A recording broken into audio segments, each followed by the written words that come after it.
What's going on, everybody? Happy Saturday.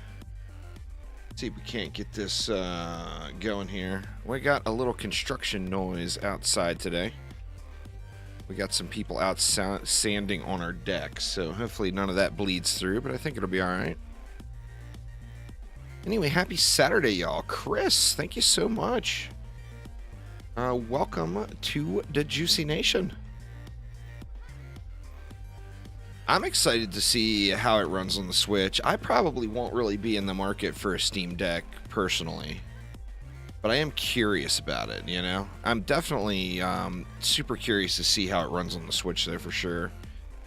As soon as I get done with this run, y'all, I've been grinding this morning, I ain't gonna lie. As soon as I get done with this run, I will go out and make a public match here.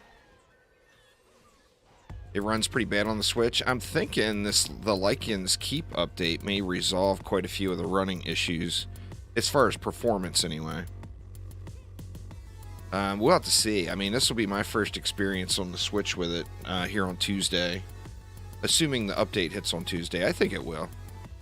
They're usually very hesitant about giving any dates unless they're pretty confident it's going to go through.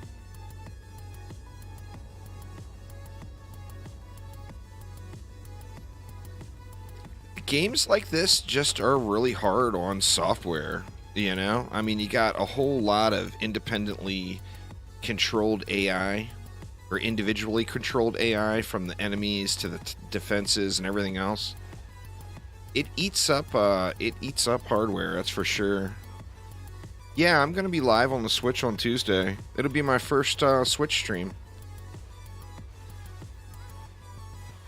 I gotta find my... I just moved not too long ago. I haven't really used my Switch. And I was busting it all out, and I can't find, you know, the little thingy, the little controller thingy? Skippy, thank you so much for subscribing. That you put your little Joy-Con pieces into to make it feel like a normal controller. I can't find that anywhere. I gotta locate that before Tuesday. I'm awful with a controller. You guys will be able to laugh hysterically at me. There's a little adapter, I guess, you can get. Like, the keyboard is native to just about everything. You know, the Switch is included. So you can plug a keyboard right into the Switch. But apparently there's a little adapter you can get for relatively cheap and plug your mouse and keyboard right into it.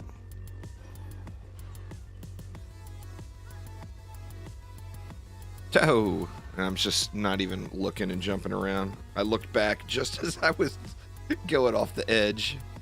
Oops. Oh, you say take some time getting used to going from PC? Yeah. Well, I've been a PC gamer for such a long time, you know? I got my Switch all set up now. I've got to move my capture card over from my old PC to my new PC, but that's the only thing I have left to do. But yeah, I'm looking forward to it.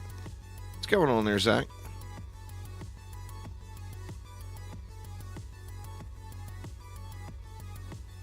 Should play Pokemon Unite. The chances are probably pretty slim. Right now, I've got so much stuff to play and not enough time to play it all.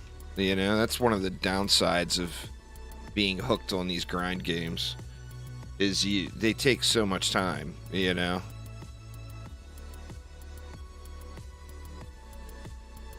But, I mean, I still haven't even started my Diablo 3 Season 24 character yet, and, like, my entire clan is already done with their entire season. So my chances of finding somebody to play with are just non-existent. I'm going to have to beg somebody for a power level. When I finally log in. Sophisticus, I saw, just started playing last night, so I might be able to get some runs in with him. Well, there's not really very many secrets in all of DDA, to be honest. There's the little dolls, is it? This one, if I remember correctly, is over here. Yeah, there it is. Right down there on the ground, next to that column going up through the window. There's a little patch doll laying there. But DDA is not really, there's not really much as far as secrets go. There was actually way more during the beta than there is now. And I don't know if they just decided to not bother going through with any of the stuff, or they're waiting for the last big update or whatever. Like during the beta, there was these papers all over the floor in the tavern that had messages on them all. And now there's a couple of them laying around, but there was like 100 of them, you know? It had messages like, if you have learned how to decipher this message, then you have too much time on your hands. But then it had messages about, messages that were pointing to the Arcane Library map and showing some of the symbols that were in the Arcane Library. 5 is the maximum one piece can have, yeah. For now. That may end up changing in the future. I can't imagine it will, to be honest. I've got one perfect piece with 5 mana regen and 5 mana recover on the same piece. That was a lucky, lucky find. I got it on my EV now.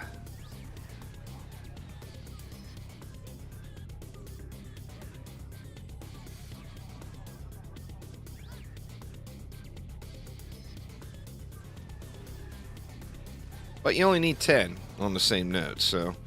I mean, if you get one... I've got masks. I've got several masks now that are 5. And then I have one pair of bracers that are 5. No, it's all about the keep, really. The high-end stuff drops on the keep. Like, the Demon Lord is guaranteed a brooch. The Throne Room is guaranteed bracers, but their quality doesn't seem anywhere near as good as the keep stuff. But the keep accessories, the only thing guaranteed is a mask, and everything else is random, you know?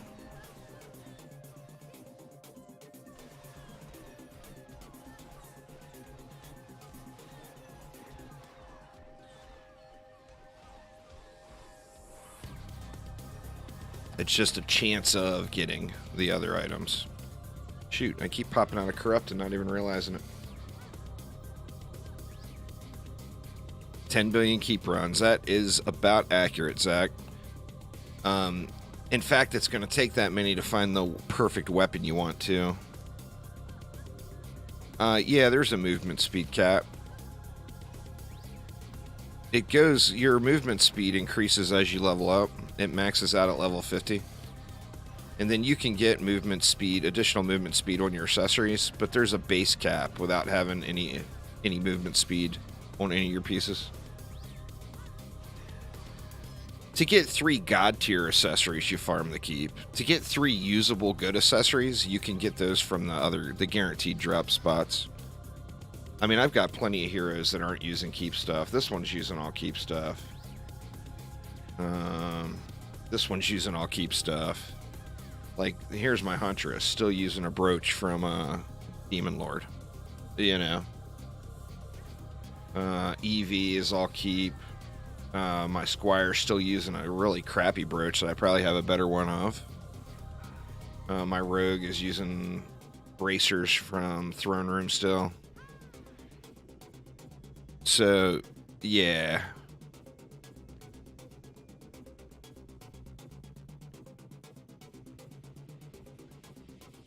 Plus 72%.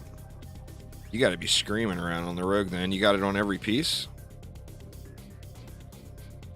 Well, it's going to be 72% of your base movement speed is what the increase would give. Let's see. Come on, booties. Where are they at? Oh, here they are. Power and Fort. I mean, that's an upgrade, I'm assuming, on one of my pieces. But god dang it, man. Like, you finally find a 4-stat piece, and then every time you lose one of the passives. It's so frustrating. Now, the guard boots particular, it sucks that guard is such a hot set. You know, the wisps use it, electric auras use it, gas traps use it. It's a shame it's such a needed set, because guard pieces are guaranteed to roll with fort. So, like, so much of what you get is going to be fort power range. What else we got? Fort power range. Fort range rate. That one's got them all, but it's got fort and range as passives. Fort power rate. I mean, these are just unusable pieces because of being guaranteed to have fort on it. That's a good piece right there, but, I mean, you lose a passive right out of the gates. So, I mean, it's not as good, obviously, as the one I'm wearing there. It might be, my other one's got rate and range on it, so it's not, even as good as that piece is, it's not an upgrade for me. That's unfortunate. The power and fort rolls on the passives are just both really low as well. Kind of a bummer.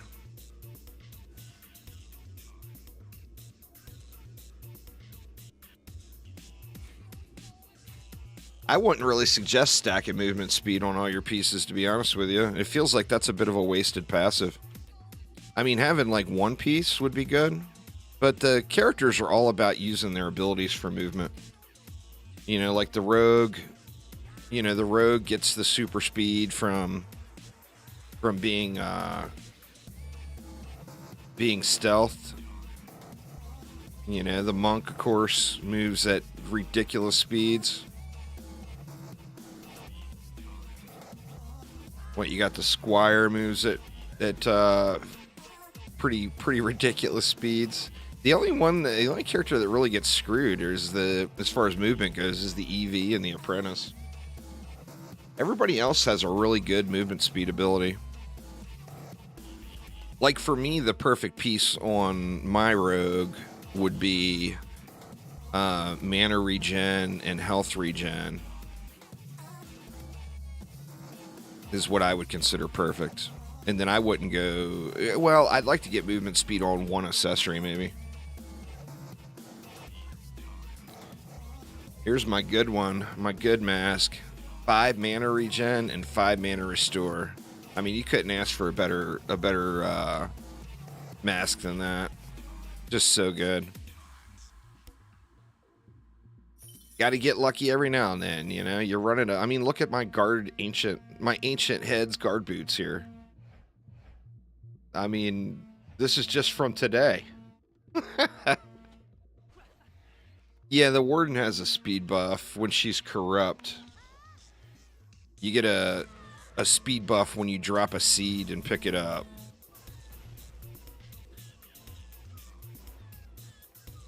It's not as good as the others, but at least it's something, you know.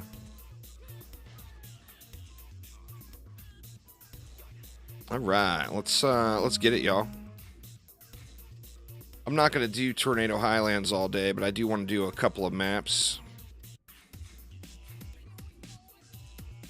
I'm just gonna name it Guard Boots. So I'm hoping people from the stream get in. But yeah, feel free to hop on in and join me. Do some Lichen King bonus waves here. Get some fat loots. Fat loots are always nice.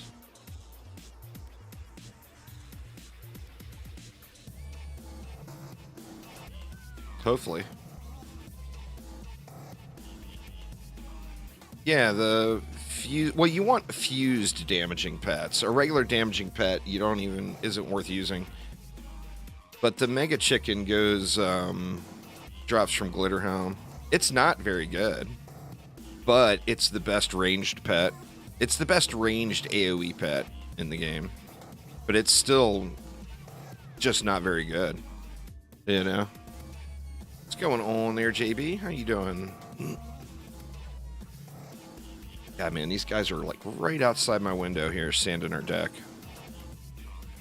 I got I got the noise gate cranked way up on my microphone, so hopefully you guys can't hear it.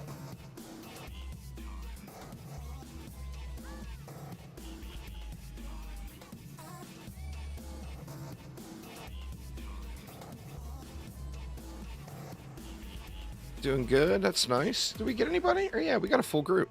I didn't even see anybody join in.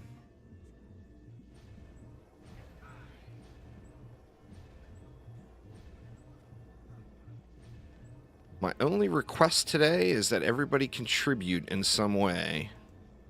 Even if it's just crappy DPS. Crappy DPS is better than no DPS, right?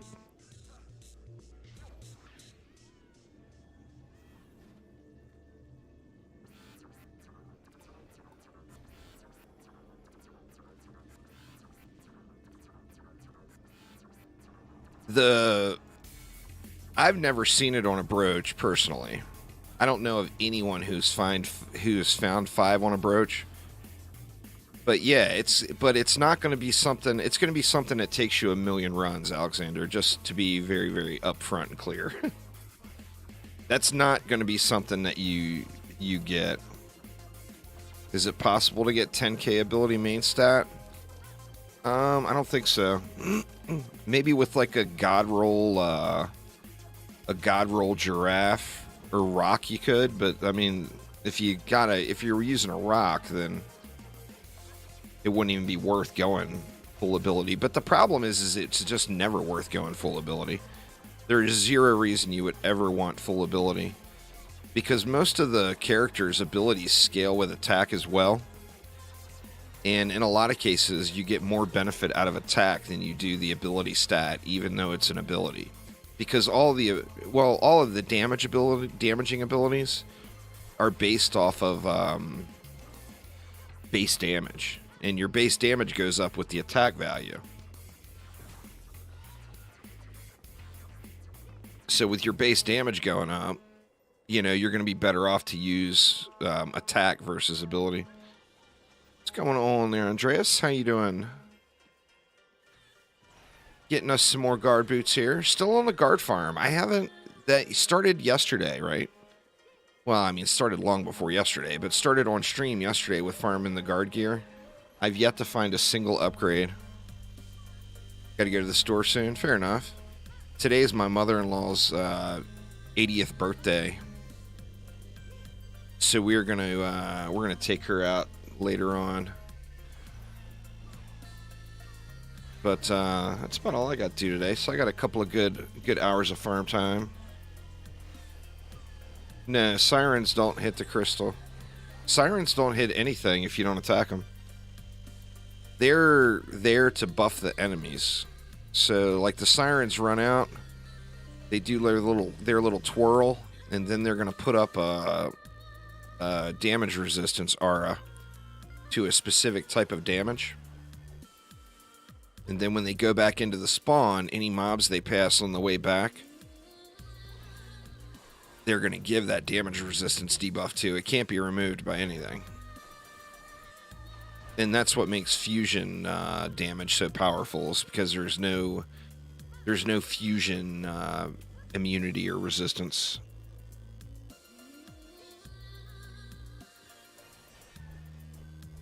Just completed your first keep carry? I'm sorry. I've done quite a few of them already, and not one of them has been super pleasant.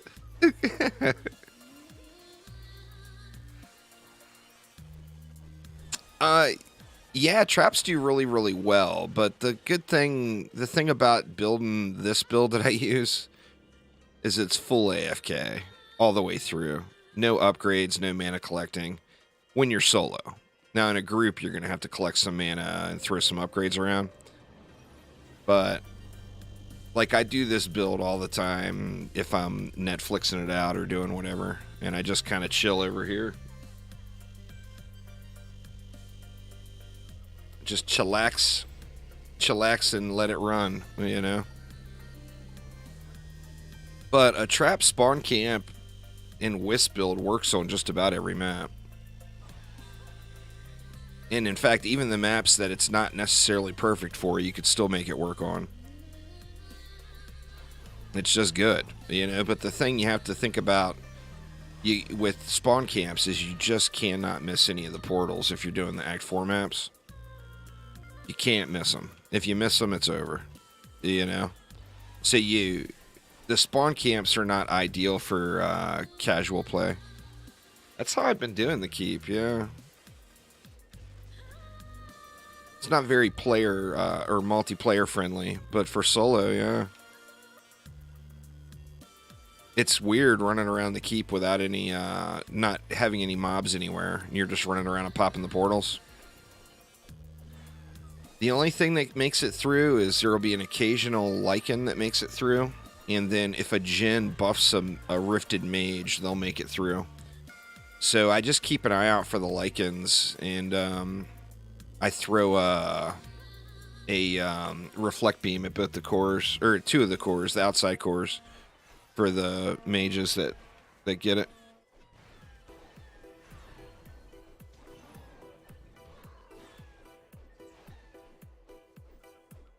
A lot of people had that. That was actually the first day it came out.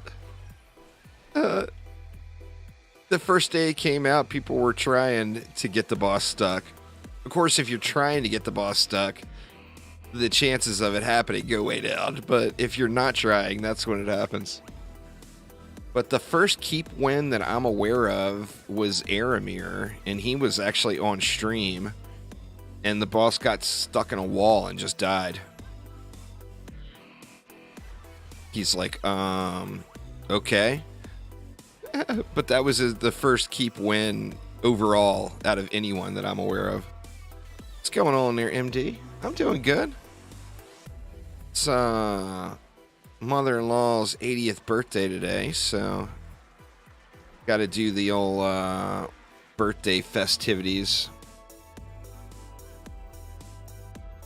later on. But besides that, I mean, should be a pretty chill Saturday.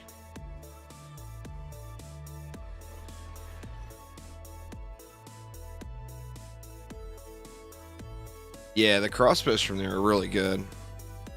Can you guys hear that in the background? Do you guys hear like Sanders going or anything?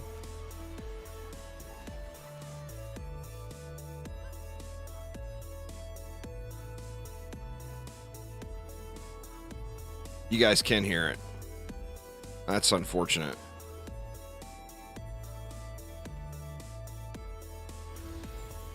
Only hearing me and music? That's perfect. I got a noise gate in, so when I'm talking, you might hear it in the background, but when I'm not talking, it should shut it off. That's what gives that sound like I'm kind of like clicking in and out or whatever when I talk. This is the noise gate kicking on and off. Sludge launchers are crazy, yeah. Most powerful thing in the game. Without a doubt.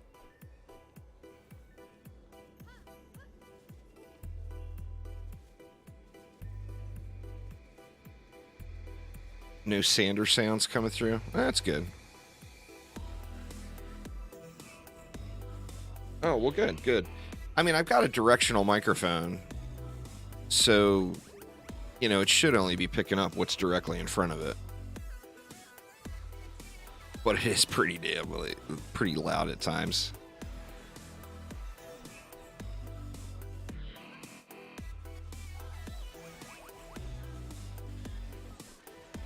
Yeah, there's a lot of line of sight issues with sludges. You got to place sludges properly. You can't just throw them anywhere like you can with wisps or DSTs or whatever.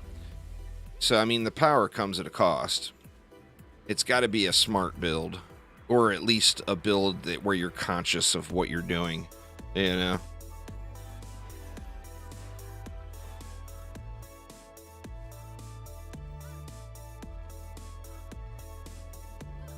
Yeah, they're pretty crazy. Brent actually told me the first day of the PTR, he's like, you haven't tried sludges yet. You might want to try sludges.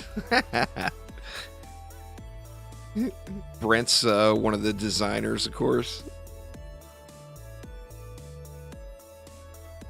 Well, the 1.5 second retime doesn't really factor in when you talk about how much damage they're hitting in the AoE. The 1.5 seconds doesn't really mean anything when it's hitting for a bazillion.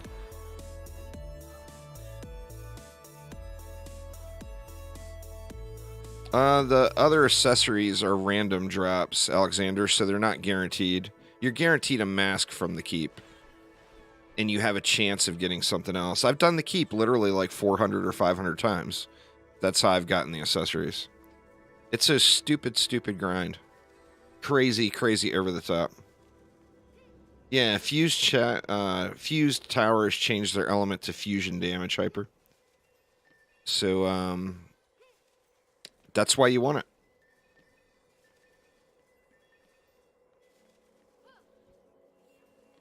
Yeah, but it's hitting everything around it, too. I mean, you're not going to convince me that something that's hitting for 90 million damage, Andreas, that's AoE, is being impacted by 1.5 second shot time. Come on, man. You're just not going to convince me of that.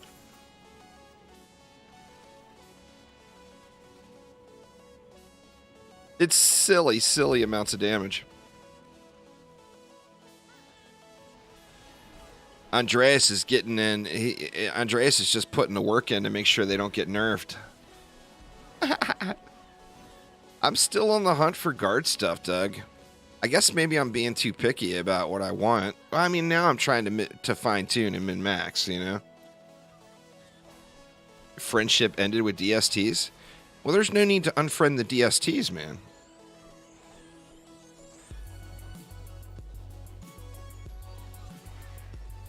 DSTs are still quite good.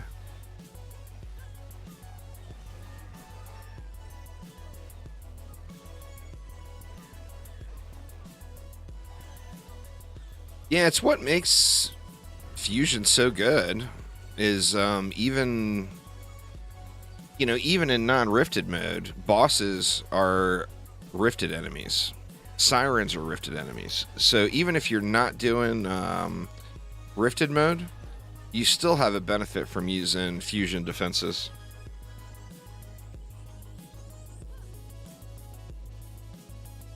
Well, sludges waste plenty of shots anyway. It's a non-issue, is what I'm saying. That's fishing for a reason to try to say they're balanced, Andreas. You know it as well as I do.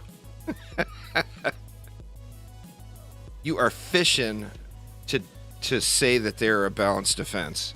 They're the most broken OP defense in the game. Embrace it and use the hell out of it while it's still that way.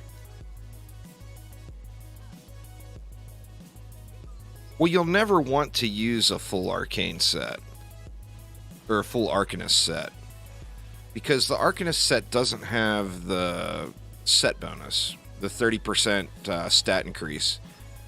So if you used a full, I'm going to guess that the full benefit of a full arcanist set would be it gives you the 5th defense fused. I think that would probably make the most sense. But by using a full arcanist set and getting that 5th defense fused, you're going to be straight up losing out on 30% stats. So you'll never want to use the full set to min-max, I don't think. Now, maybe for, like, convenience. But you're never going to want to use all 5 defenses either, is the thing. I can't think of ever wanting to use all 5 defenses on one build.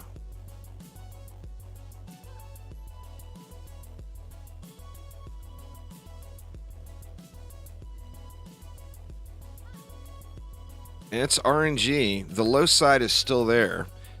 The bonus waves, I don't think the bonus waves change the low side at all. I think it only changes the upside, the cap. So, I mean, with that in mind, you're going to have to do a whole lot of runs. I mean, it's the grind element. Dungeon Defenders games are 1,000% over grind games. And that's the grind that they're giving us for this one, is bonus waves. Range and rate, that's maybe a step up.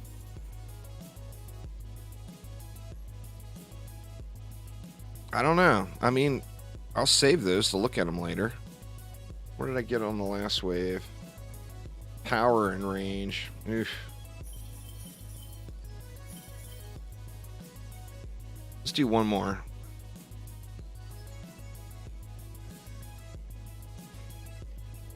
Right now I'm using 3 Wardens. But, I mean, like the Beamer and the Sludge Launcher, once the full Arcanist set is here, and we have our option, you could easily make Beams and Sludge Launcher. Well, realistically, Beams, Sludge Launcher, and Wisps. all have the same basic stat priorities, right? So, I mean, it'll be a no-brainer to put those together. We just gotta wait for it. What's going on there, Jim? How you doing? I personally wouldn't. I don't suggest anyone grind anything in Nightmare. The grind is in Massacre mode. So don't grind when you don't have to grind. Because there's no shortage of grind, you know? I mean, you can literally put 10,000 hours into DDA and you will not have perfect gear. You'll have pretty damn good gear, but it's not going to be perfect. You know?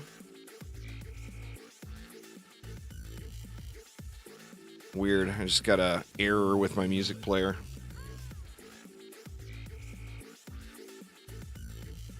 But it's a game of RNG. How far do you want to take it? How perfect do you want your stuff to be? You know? Because even once you get all of the builder stats you want, with all of the passives you want, just that alone is so huge. I mean, hundreds and hundreds and hundreds of hours of grind. But do you want perfect rolls on that stuff? And then you're going to be going back looking for those same pieces with higher rolls. So you have to kind of draw the line as far as where you want the end of your experience to be. You know? It's unlimited. It's unlimited grind. Because there's, I mean, I can't even imagine how many runs it would take to just get all perfect stuff. I mean, it would be just thousands and thousands and thousands of hours just to get to near perfect.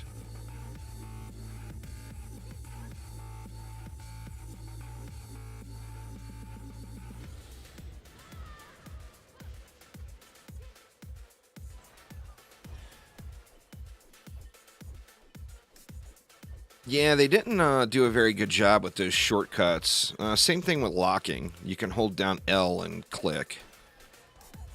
Hold down L and click to lock. Hold down S and click to sell. They didn't do a very good job with relaying that stuff. I made a video about it. Some quality of life tips.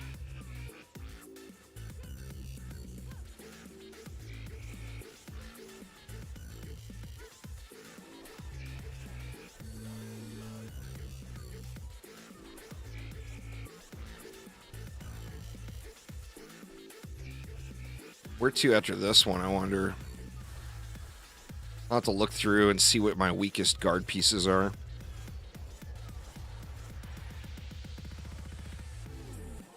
See where I want to head to next.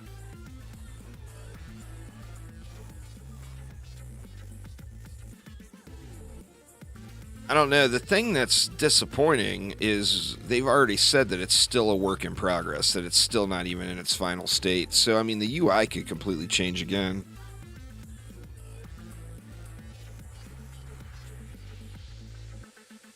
I mean, I understand where they're going. They want something that's going to operate smoothly on all platforms, and that's cool.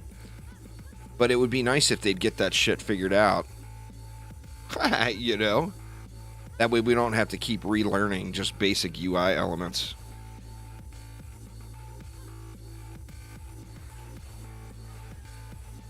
But, I mean, this update, you know, we can always go through and find negatives about it. And you know I did.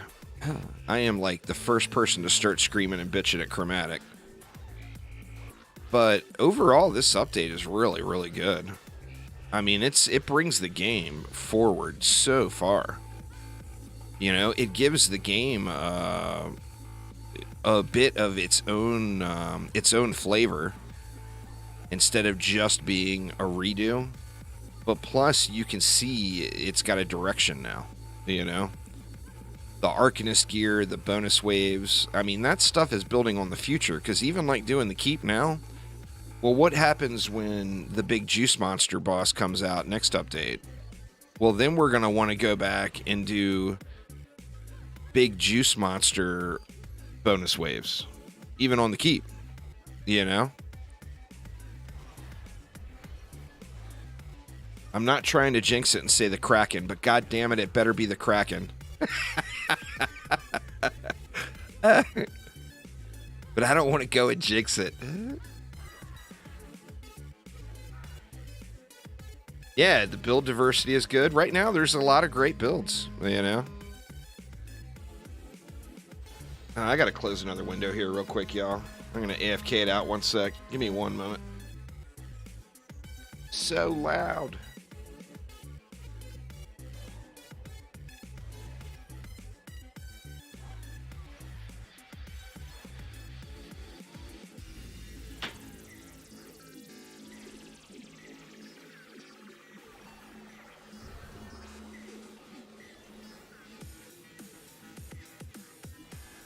All right, there we go.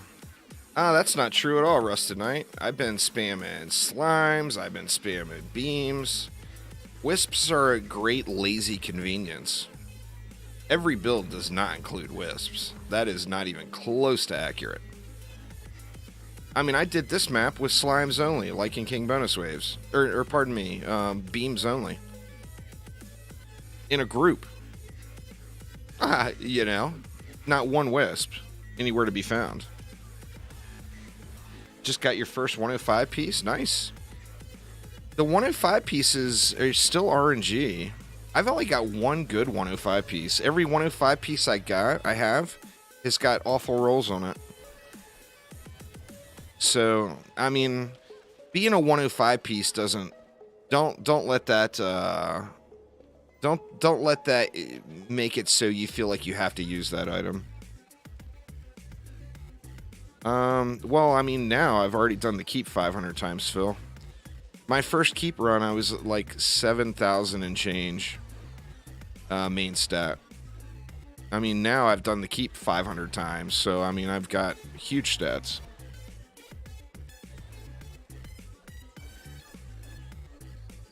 Flip traps, tar traps, and some wall darts. That would be the greatest action defense mashup ever. That will never happen. But that would be the game.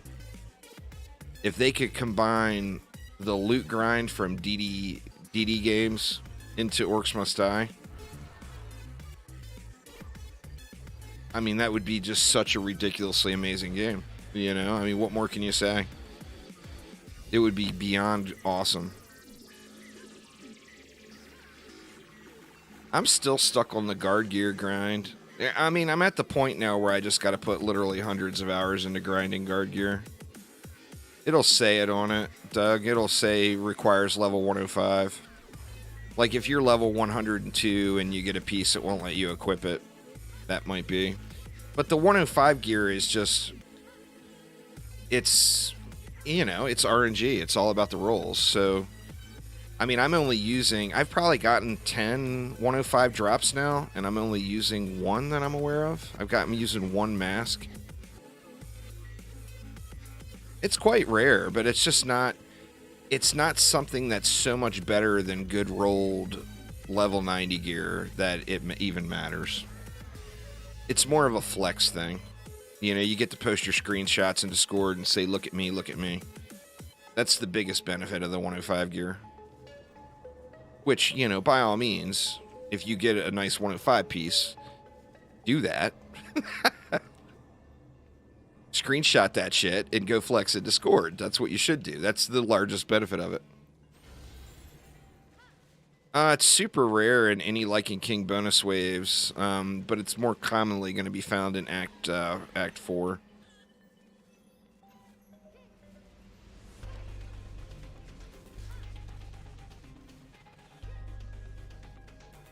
Yeah, getting your first five mana regen piece is nice. It just frees up so much for you to be able to use, you know, to be able to fill in to get to your 10 mana regen needed.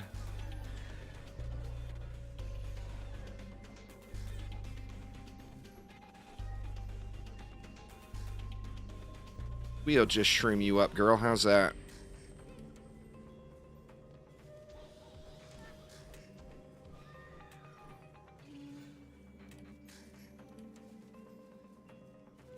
the highest difficulty one you can do quickly, Godin. Prom is really popular for XP grinding. So is Royal Gardens. And then if you're not able to do wave 20 starts on those maps quickly, then even Ancient Mines is not terrible.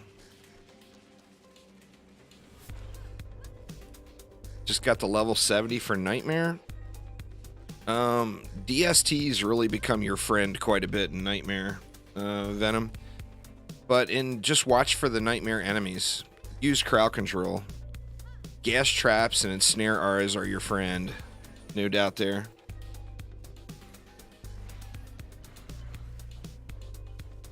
It doesn't take very many runs, to be honest with you, to go from, like, to get up to level 70 to unlock Nightmare, and then to go from level 70 to 83 to unlock Massacre. It's not as many runs as you guys think.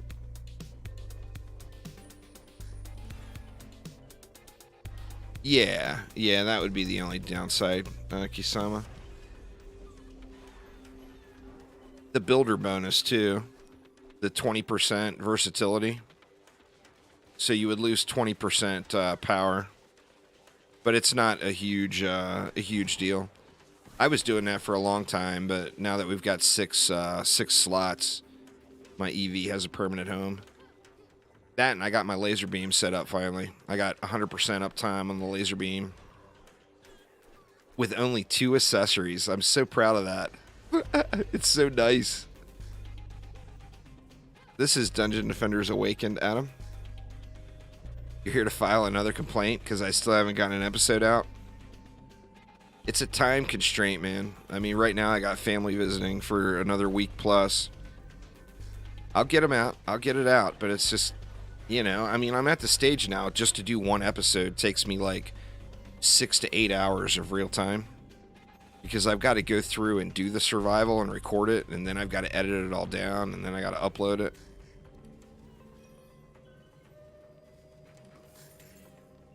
Sorry, man. I'll get back on track with them.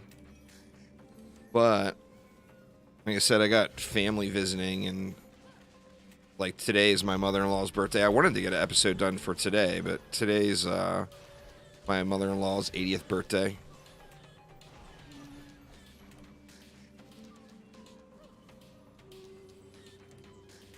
Yeah, this is the latest Dungeon Defenders game.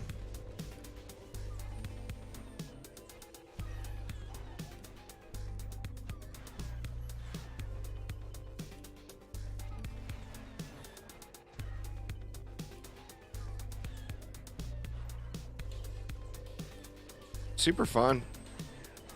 It brings the loot grind back, where we didn't have the loot grind in DD2. It brings that back, which is nice.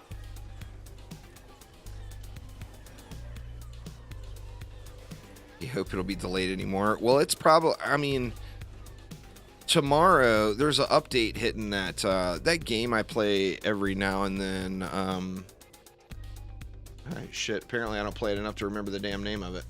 Let me look real quick. Terrible. Terrible.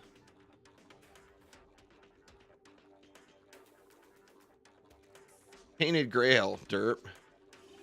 That Tainted Grail game I play every now and then, they've got a big update. So I'm going to be doing another video on it. And then, like I said, tonight, going to be all about celebrating mother-in-law's birthday. I got it turned way down too, Alex. Just that Mega Chicken, man. He's a squawking mofo.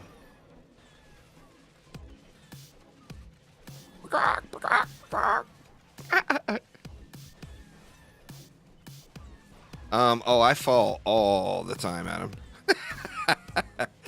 Everybody's quite used to me falling off the edge. I am one falling off the edge mofo. There's no doubt.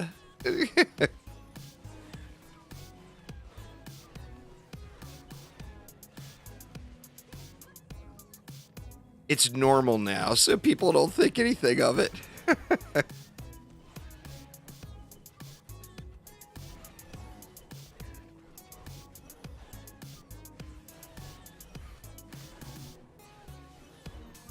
I don't know, the new dream. I don't think there's any way of telling on YouTube. On Twitch, you can. But on YouTube, I don't think there's...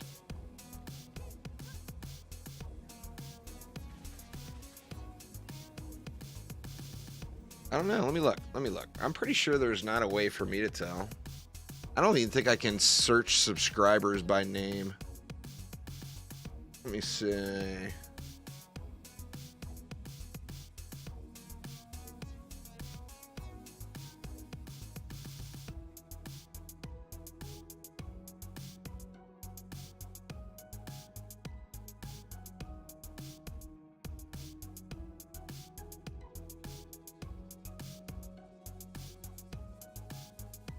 Yeah, I'm not seeing any way for me to search it.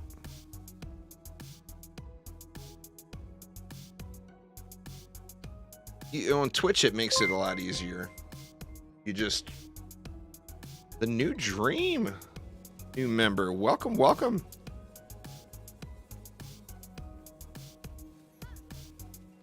Nope. Map's over. I didn't even realize.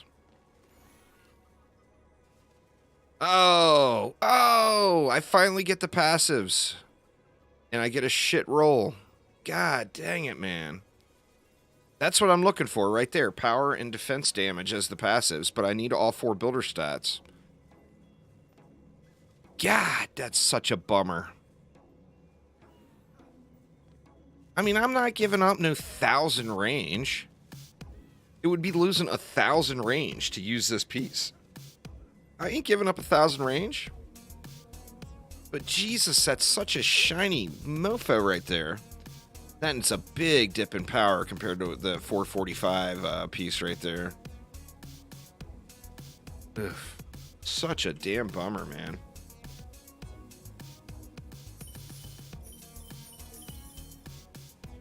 Fortin range on the old one. Boo. All right, one more. Just one more.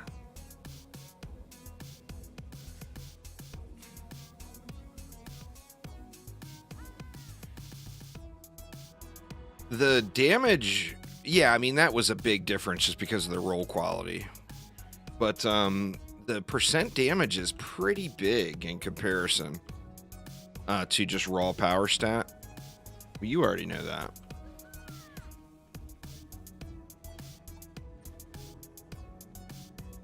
Yeah, but there's 3 different characters. That was only that I'm using guard sets on right now. I'm only using one of them, but like the other one is my monk, and there's just no way I'm gonna lose 1,000 range on my auras. You know, that would be criminal. See, I would lose 840 range. This would be a power gain. I would definitely gain more because I get the power back from the passive. But I'd be losing 840 plus 500 almost. You know, that's just a big drop in range, you know.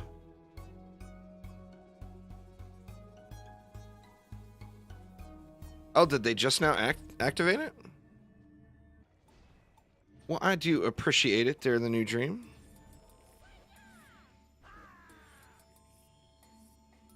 It's not weird at all how it works. It's very easy to look between the different types of, you know, if you win or you lose for a certain piece. But defense damage is very good. It's the best passive on a damaging defense, you know.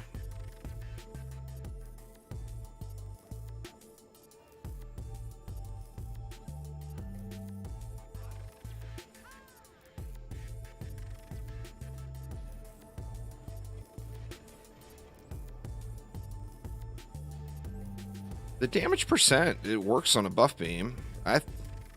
When I tested it, it worked on a buff beam.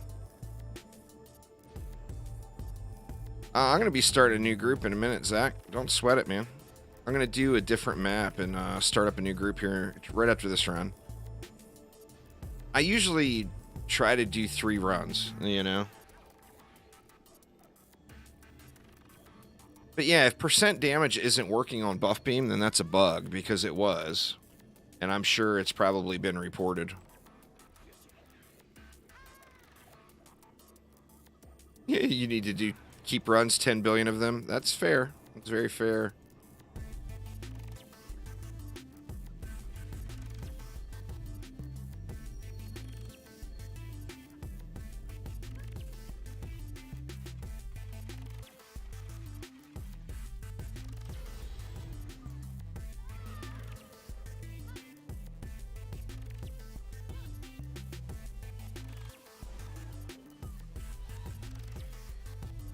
Need a new sword for your rogue?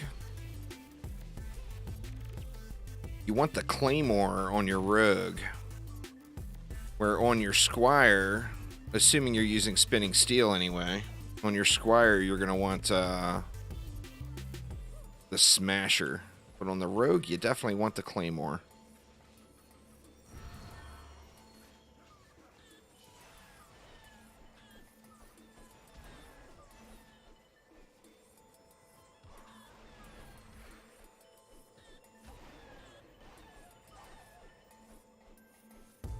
Currently have the ancient dragon.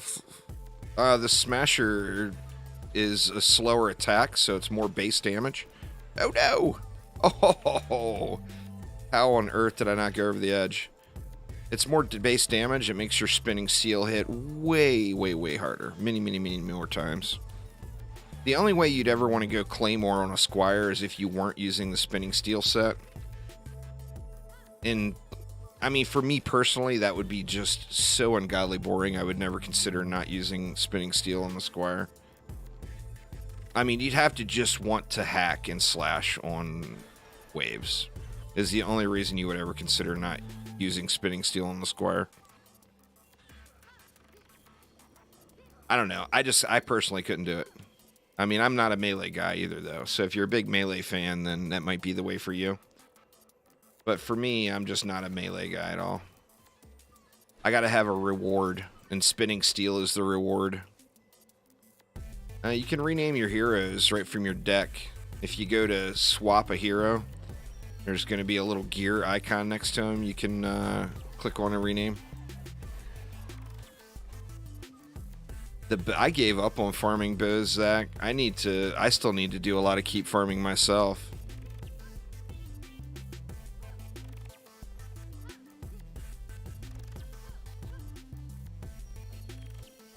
I've used the Squire with spinning steel. My normal go-to is just the rogue, just because I like jumping around. Clearly. And the rogue is like the ultimate jump around character. I've used the EV, the Squire. I've used the Warden once successfully, but my Warden, the problem is I'm not set up for... this is an AFK hero for me. So I'm completely set to AFK on this hero. I usually don't DPS with her at all. But spinning steel completely destroys the Lichen King. I mean, with a good set, like my set is not fine-tuned, but like Aramir's set is, he's hitting 500 million damage per spin. 500 million damage per spin. Yep, I said that. 500 million damage per spin. Holy shit, right? That's crazy. Mine's only doing 400 million. Only 400 million. And you can spin every 5 seconds. Plus, it doesn't require a cat, which means you can use a damaging pet. And a good Monkey King with the buff up is going to be doing another 100 million DPS for free just from your pet. Plus, you know, you are going to still swing on them while you're waiting that 5 seconds in between spins. So you're still going to get Irradiate procced. It's crazy. It's crazy, crazy. I mean, the Spinning Steel Squire is 100% the highest DPS in the game. What's doing 22 million per, so it's 22 million times 5 on the Lichen King. Because your regular spin is doing 22 mil, and then you're getting 4 additional projectiles. No, there's no limit. You can go as high as you want. Vico. Like, to do a spin to win Squire, you would have to, or a spin to win Rogue, you would have to get up to 35, which is going to require you to get a genie pet in the mix as well. There's no limit, though. You can go as high as you want. They do stack, like mana regen and mana recovery stack. I mean, as far as straight mana regen, the highest you're going to be able to get to is 15. Because it's 5 per piece, and there's 3 pieces. But then you stack mana recovery as well to go over that. And you can go over that.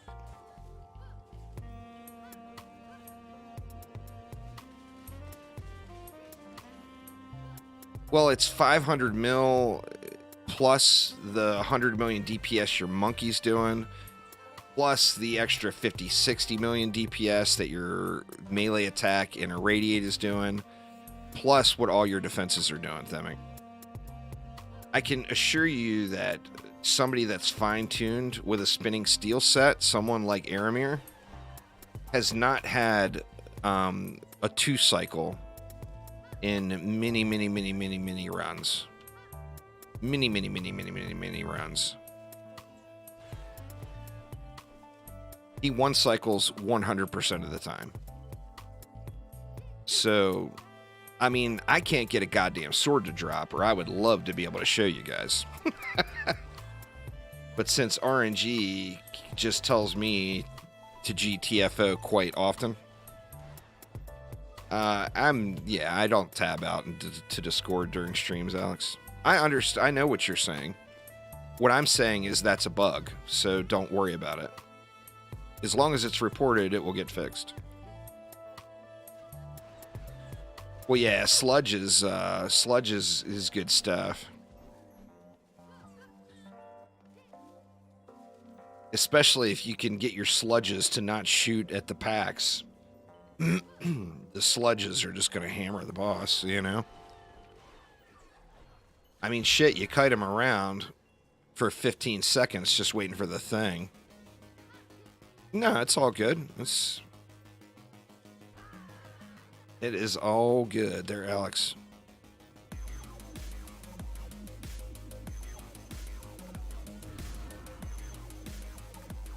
God damn, why does this keep popping up? I keep getting error message on my music player, and it keeps tabbing me out of the game.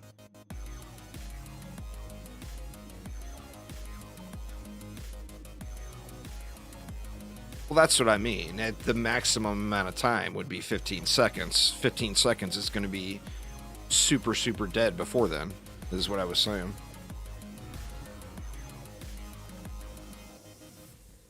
Super dead. That's more than just regular dead.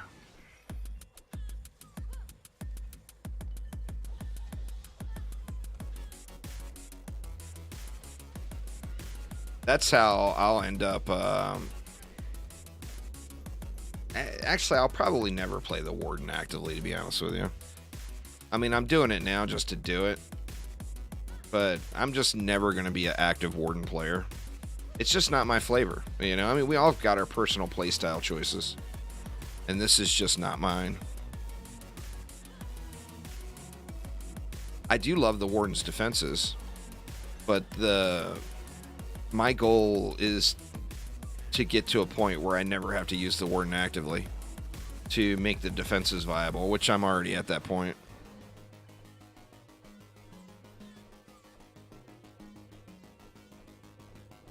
Rogue is beast, no doubt about it. Absolute beast.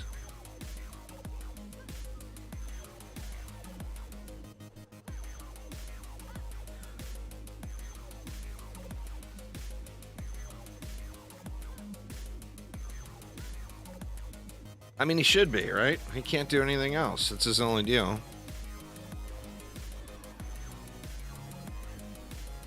I don't really want to play either actively, to be honest. I keep my hack and slash to Diablo in Path of Exile. I just don't enjoy melee in third-person games at all, or first-person games. If it's a top-down game, I can melee. And, well, I mean, I can enjoy melee. But I just don't really enjoy living the melee life.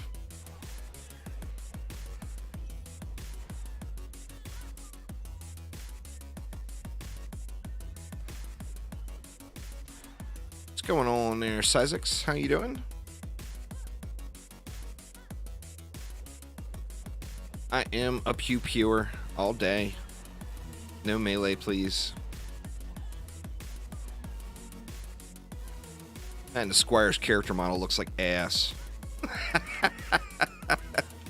There's the other problem.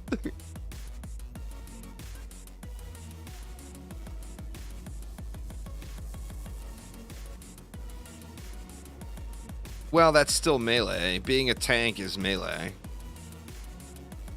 I mean, I'm a tank on my rogue. There's not a boss in the entire game that can kill me. It requires a help. Every boss in the game requires help to kill my rogue.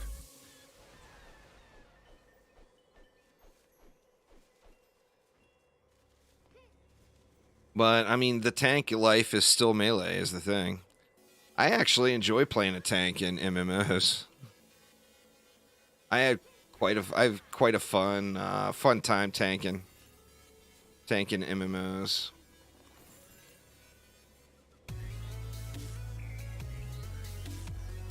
Jesus, man, I just cannot get a break on these damn guard boots.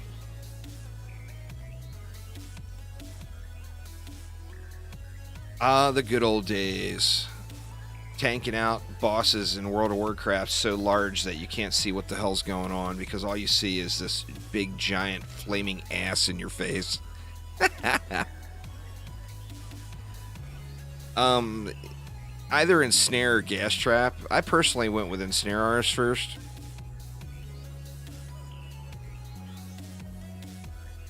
Upgrade or repair means you get a damage increase for a short time after upgrading or repairing.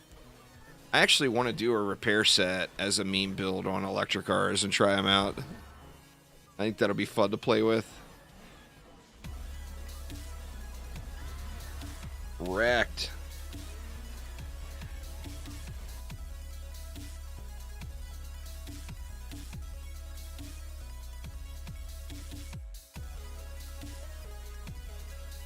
In MMOs, you tend to be either tank or healer. I've always gone tank or DPS, personally. I did play... One thing about being a healer in MMOs is, like, if you're full tank or you're full DPS, and then you're looking for a change, like, that was with me with World of Warcraft. Like, towards the end, I had played so much World of Warcraft, I was just kind of looking for something different. And I changed my Shadow Priest into a healer, and it changes the game entirely. It gives you an entirely different experience, you know. That's one of the big benefits.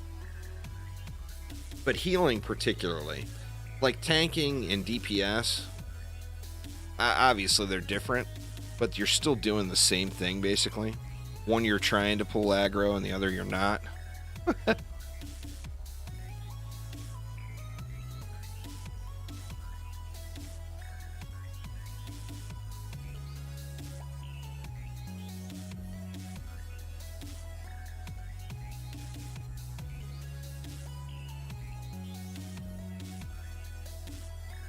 Combo heal tank. Warhammer Online was like that. That warrior priest was super fun to play.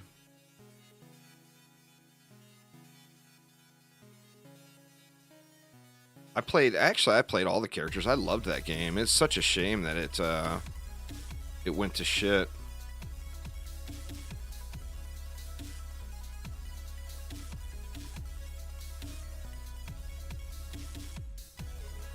That was a wonderful, wonderful game. But just the RVR system was completely imbalanced. It was just based off of population, and it had to be, really, because it was designed for 200 versus 200 play. But what happens is 1,000 people show up on one side and only 100 people show up on the other side. And the 100 people can't even get into the objective because even though it's a 200 versus 200 instance, the other 800 people on the 1,000 team that showed up are all parked outside wrecking everything that comes anywhere near the objective. So even though they can't get in, they're still a large factor. And then the team with 100 loses every single time. That's what happened with Warhammer Online anyway. It needed a third faction, I think. Would have been big for that one. Boo. Nothing but crap gear.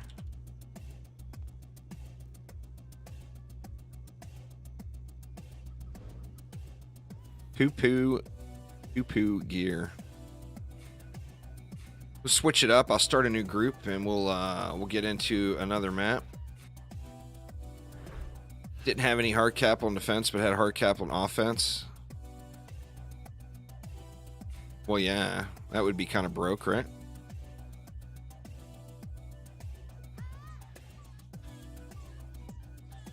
Yeah, let's get off this damn chicken. All right, let's see what kind of turd sauce I got here for crappy pieces and free up some inventory space in the process. Such a bummer, man, on most of these pieces. God, I'm so tempted to keep that. For a minute, anyway. Actually, I still got plenty of room. I got 75 more slots. I don't need to go through this now. The guard grind has been, or the Tornado Highlands grind has been real the last 24 hours, though. That's for damn sure. Alright, so what is my weakest pieces? I'm pretty sure it's my boots, but I just do not want to grind Tornado Highlands all day. Got range and rate. I could really go range and power here. I got pretty good gloves. What about my... I got pretty good gloves there, too.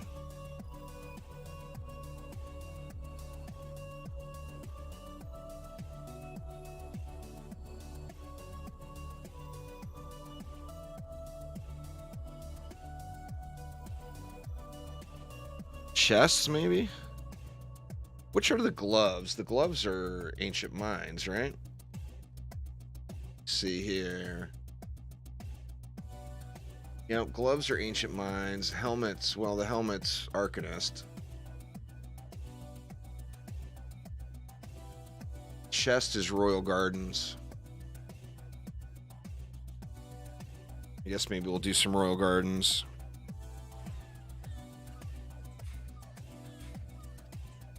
Back to the gardens. Of course, it does this wacky shit every time you leave a public group. Fix the brokenness, please, Chromies. Fix the brokenness. Let's see, we'll go public. We'll name this one. What do we want to name this one? Yeah, that's an order goaded. Yeah, it counts as a primary attack, Zach. It's an alternate fire. It's not a secondary attack. Know if the armor updates are coming to Switch? Yeah, the Lichen's Keep update includes all that stuff, J-Dog. Luck of Aramir. Well, then a bunch of randos will join. Because everybody knows Aramir's the luckiest. Here, we'll just, let's just be realistic here. You can't say the word crap. What? Crap is filtered? Are you kidding me? Poo. Oh, poo? I can't put poo in either? Poop. B. Gear here. See that, Ice? I can get past. I can get past your profanity filter. Andreas is filtered. That makes no sense. Why the hell would Andreas be filtered? I've tried turd before. T-U-R-D. That's banned for sure. We'll go poopy gear and we'll spell here wrong. Or, no, I guess we'll spell it right. So join poopy gear here. Ice is the one who does the profanity filter. So you'd have to blame Ice. Blame Ice on that one.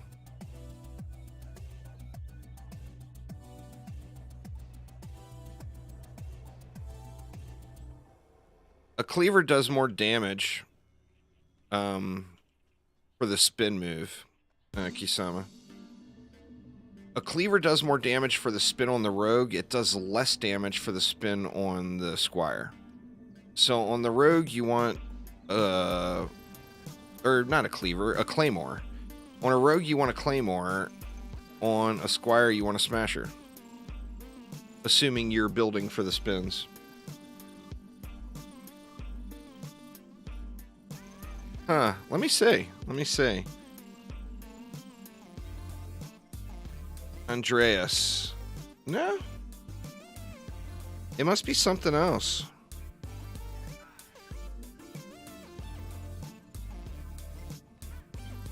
Well, I've got my profanity filter turned off. But you can't turn the profanity filter off for matchmaking. Maybe that's why. Let me see. Let me try it again. Profanity filter. Where are you at? Disable profanity filter. No. Let's try it now.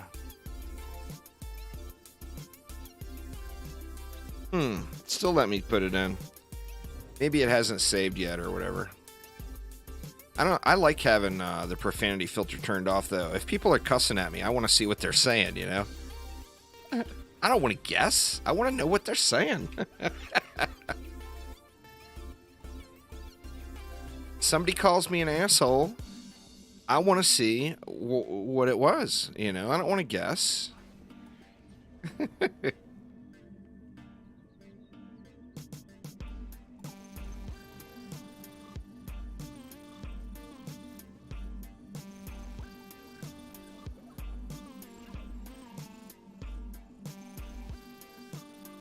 Yeah, I don't know. That's weird. I mean, there's lots of weird stuff like that in Dungeon Defenders games.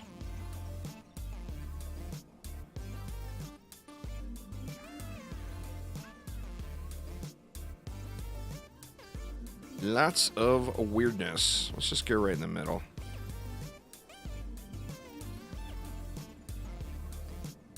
So we can keep it real tight. Actually, I don't think I want to. I want it, I don't mind the length. I don't want the width, right?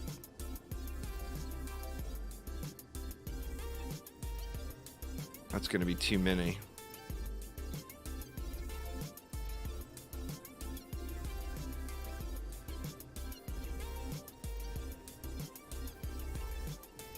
So I didn't put a buff beam over here yet. Nope. Wrong button. That is not the buff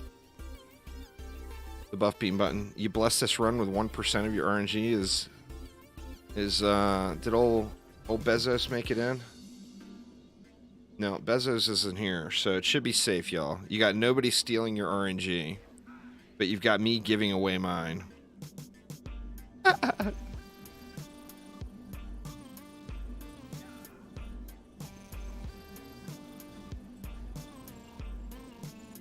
And that'll work. And we'll go with something.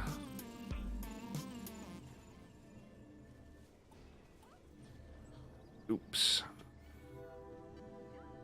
Go with something like dish. And then something like dish. And I think we'll be good.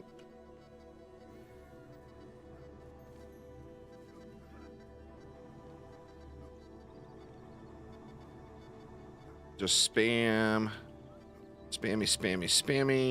on all of the upgrades, and I think it's GG's. The wings are from doing the test maps, Maruda. There's 9 different tests and 9 possible wings that you can get. 9 wings total. They're guaranteed. It's an unlock type system, so you just have to do the 9 tests. 3 different ones on 3 different difficulties for a total of 9.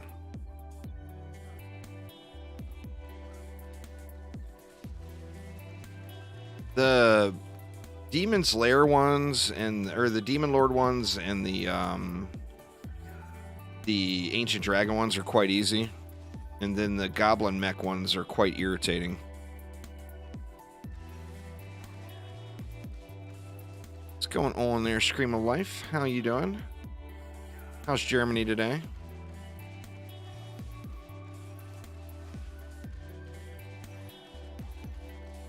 Demon Slayer confirmed. Oh, don't do that, man. That's the last thing. We don't need any more reused boss fights. Give us some fresh bosses.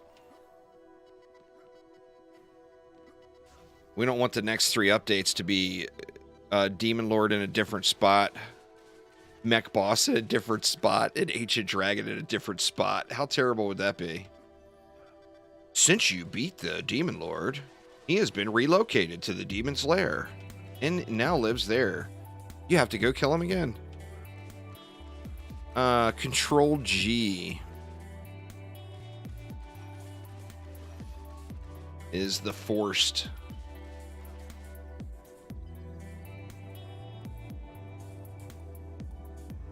Best thing ever for public matches. The downside most people find with public matches is they take so long because people don't like to hit the button, you know? So force readying, you go at your speed. When you're ready, you make it happen, you know?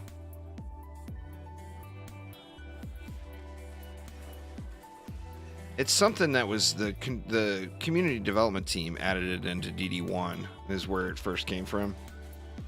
And now it's just a really great quality of life thing.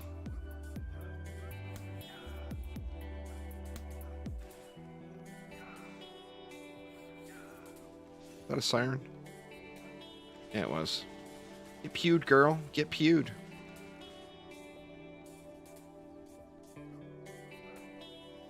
Ancient Dragon invades Betsy's lair.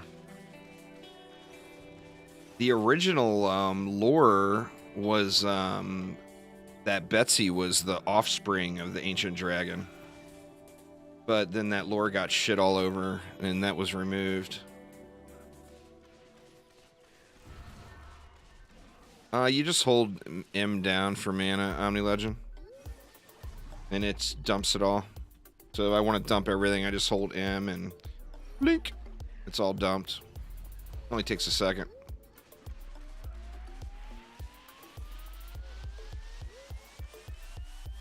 If you want to drop just one, then you tap it, you know. But it only takes a sec to hold it all and dump it all.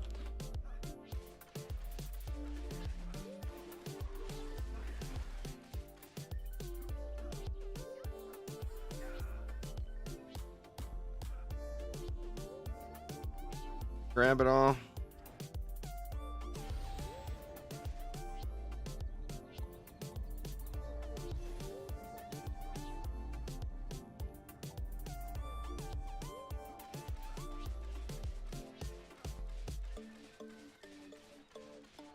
A little too much caffeine this morning, I think. I don't feel quite right. I did the heavy dosage caffeine. Started my day with a quadruple espresso and washed it down with a Red Bull. Oh, to take mana? Yeah, that'll never be a thing. They're not going to allow a host to take people's mana. I mean, yeah, there's no way in hell they'll ever put that in.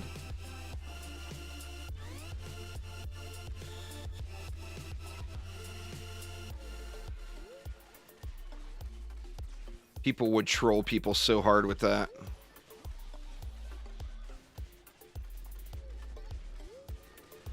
With the Control G thing, with the Force Ready up,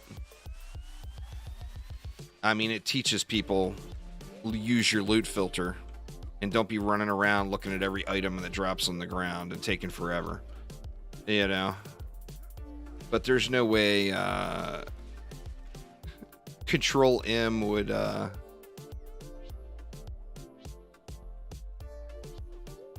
not teach people to drop their mana. It would only infuriate. Depends on how much time you spend on it. Unless you're bursting them super duper fast, there's not a big benefit to kite. If you've got to kite them around to one cycle them, you're not getting a big benefit from it. Because it might actually be quicker just to two cycle them, you know? But if you're bursting them so fast that you're one cycling them, that's different, you know? How to get the best damage out of the rogue: get a weapon from the keep and hold down right click. It is the best possible damage output that the rogue can have. Stealth whenever it's up, and it makes your ranged attack hit even harder.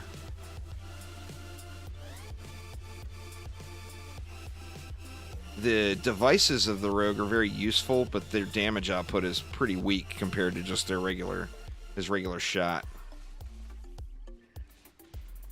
So the rogue is just all about getting a good weapon.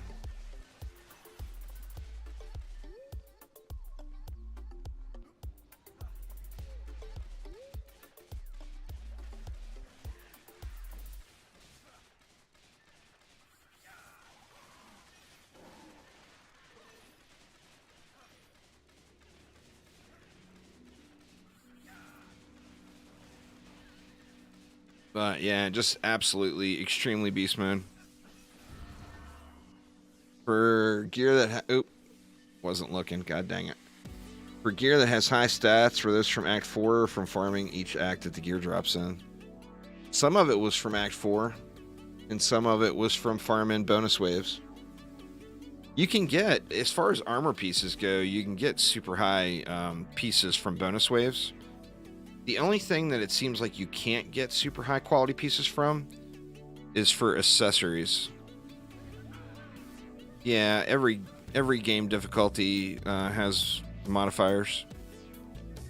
Good.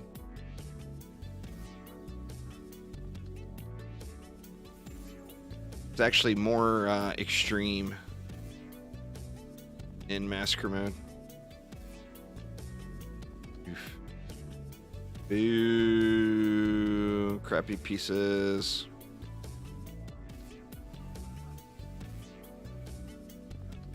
It's RNG, man, and it takes forever, Biff. It's crazy how long it takes. You can guarantee a staff or a gun by looting the chest on the apprentice or the huntress.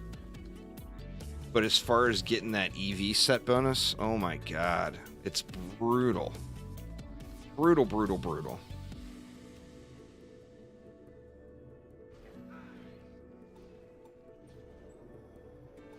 I mean, it literally took me, well, I mean, I wasn't farming for that piece the whole time, but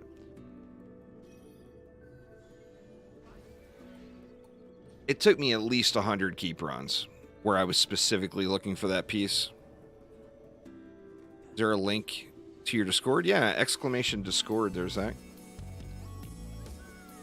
We'll get you the link. Boy, I placed those all wonky, huh? It'll still hold. Off-centered R as much? Why, yes. I think I will. The bot's pretty slow on YouTube, but it will put... Oh, there it is. That wasn't too bad today. Normally it's pretty slow on YouTube.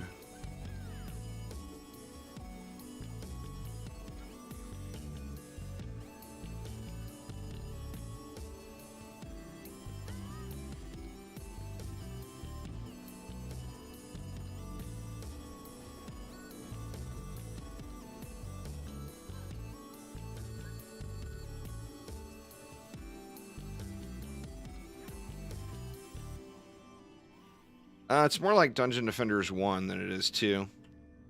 Dungeon Defenders 2 was a game of farming rare loot. or Dungeon Defenders 1, pardon me, was a game of farming rare loot. Dungeon Defenders 2 went away from that and went into farm the number on the screen.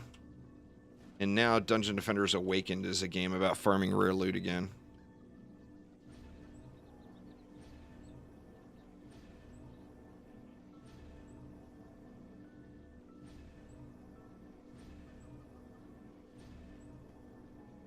So it's, I mean, it's the same genre. It's an action defense game.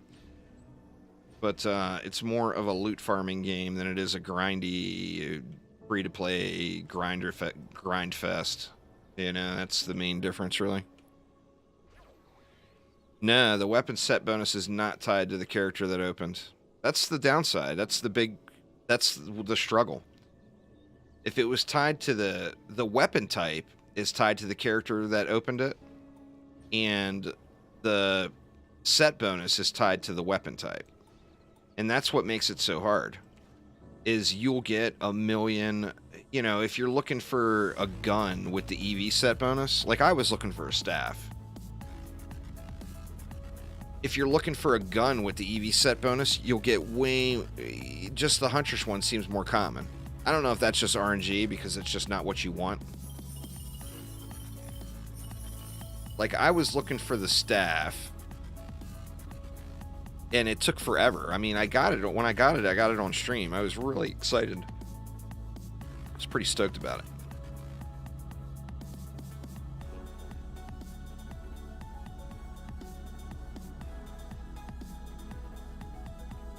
Good enough. Let's get a little EV action on this one. We'll laser beam some fools. Get beamed, fools. Suck it, Siren. But yeah, it's really, really rough. The EV one particularly has been rougher than anything else. Spinning steel is rough too. I still don't have a very good spinning steel weapon. That's what makes like the Etherean or the inspired sets so much more inviting, is not only are they really good, but they're just a dime a dozen. They drop all the time because they're the generic sets, you know? So they're the common drops, where the hero-specific ones are the more rare drops.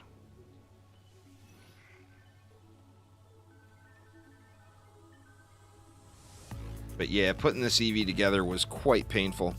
This is probably going to be my next hero spotlight here.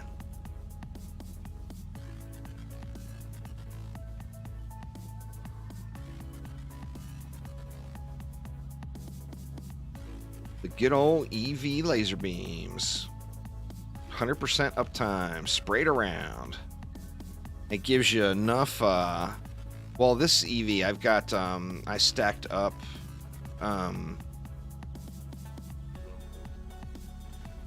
the recovery as well. That way I could pop out and use the decoy whenever I wanted, you know?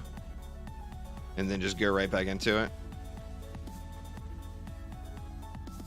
And I'm still gonna, you see my mana is just gonna keep on going up, you know? I get a bunch of uses. How many different characters builds should you have? You're gonna find yourself using less and less the further you progress in the game, TX, but it's quite beneficial to have multiples. Like for min-maxing, you would want, for pure min-maxing purposes, you would want one for each specific thing. You know, like one to build your damaging Rs with, another to build your utility Rs with, and then another to DPS on. But the game has gone away from that a little bit too. For what I would do, especially considering it's so easy to level heroes once you get to endgame, what I personally would suggest is just creating one of each until you find that you need another one. If you don't need another one, then don't make another one. But once you get to end game, you decide you want some custom setup or whatever, it's going to be super duper fast and easy for you to level a new character. Get yourself a rifted set farmed would be my biggest tip, William. Go with either the guard set or the primitive set and focus on either DSTs or wisps. if you're just returning. It's going to be getting your first fusion set of defenses is game changing as far as breaking into Rift mode, and you're going to want either DSTs or Wisps just to start off and get going. It's all targeted farming.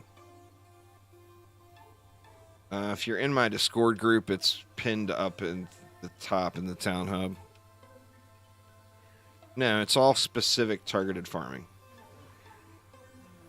So, here, I'll pop the image up again. Screenshot that. Or roll the stream back and screenshot that. But that's where all the sets drop. And they're all in order on that. So the first defense is the first set, Ancient. Second defense is the second set, Guard. And so on and so on.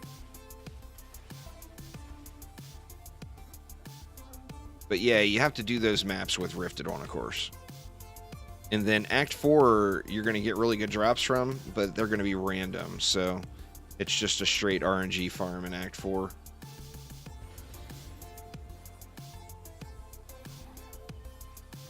But yeah, it's completely game-changing when you're starting Rifted mode. In fact, you're going to be like, holy shit, this is an entirely different game mode the second you get one defense fusioned.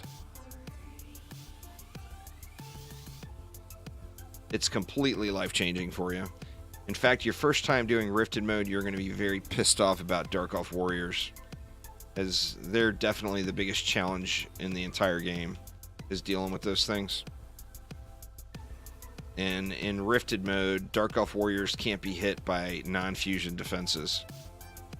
So until you get your first setup, you've got to kill them yourself. And they are going to be all up your buttocks. Yep, that's exactly it, Jim.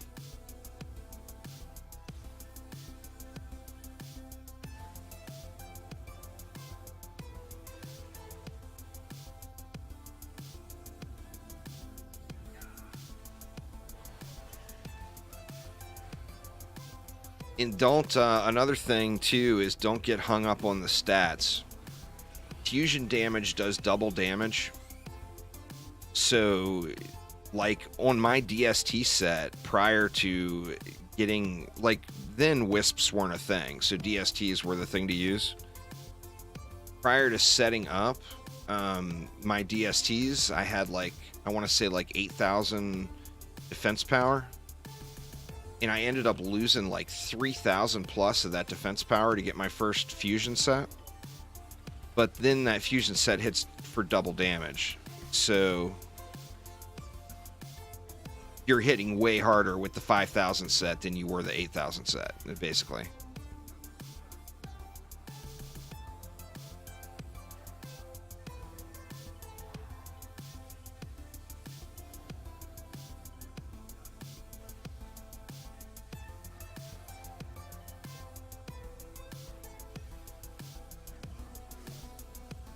Thanks there, GK. Appreciate it. The sucky part with the beam is not being able to do the other things while the beam is channeling. I mean, I guess it makes sense. Yeah, you need the full set. You get no bonus, no benefit out of one piece. So don't break up your old set bonus for the new set until you get the entire thing. Well, the guard set is easier to put together, in my opinion. And guard is for the wisps.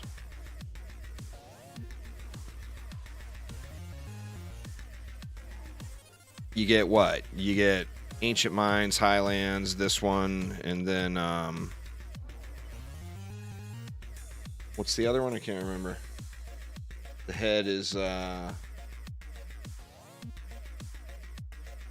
Prom Summit Glitter Helm.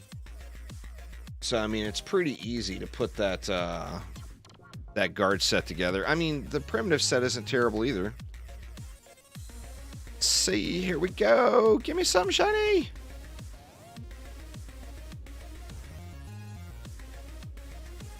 Oh, can't look at it because my beam is still going. Range and rate. Man, that's a pretty good piece. But range and rate? Oh, damn.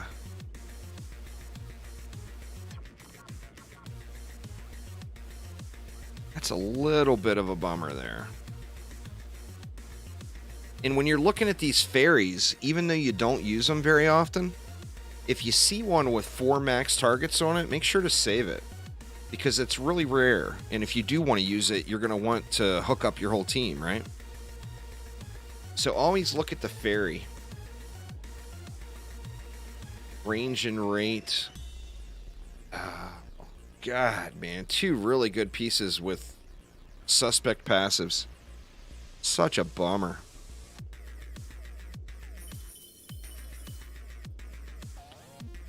Let's do it again. Just one more. Just one more.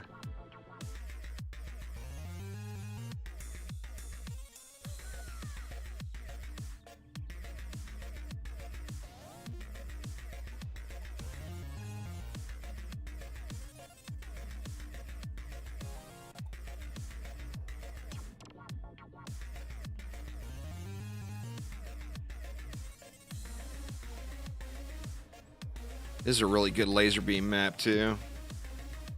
For the beaming blossoms.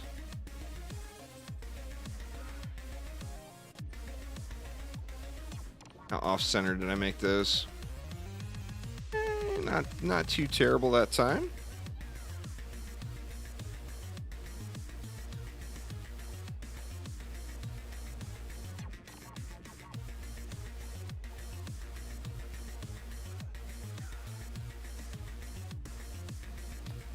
For single target damage, it would be the fused Monkey King. Dawn. For AoE damage, it would be the fused Mega Chicken. For your personal damage, it would be the Giraffe. So it kind of depends on what you want to do, really. The monk is not the best pet booster is the problem. I think Chromatic didn't like the fact that everyone used the monk when the game first came out, and they made the monk quite the utility hero. He just doesn't, you know, obviously it's the only tower boost in the game, other than the corrupt form on the Warden, but they made the monk so his hero boost is just not... It's the only one that we have, but it's just not super, super duper awesome. Although it's the only one we have, so if you want a hero boost, that's what you use. And the amount of damage that the pet gets is the lowest of all of the boosting heroes. So Squire and Warden both are stronger boosters than the monk for pets. Which is criminal, but it's what they did. And like I said, I think it boils down to that. Everybody was using the monk. They didn't want everybody to be using the monk. So rather than to make other characters just incredible, they made the monk kind of blah in comparison to the others. It's disappointment. I mean, I still like doing tower boost builds every now and then, particularly if I'm got something good going on Netflix or whatever. But I don't find myself using the monk hardly at all anymore. It's quite a bummer because I love my monkaliciousness, you know. Love me some monkaliciousness.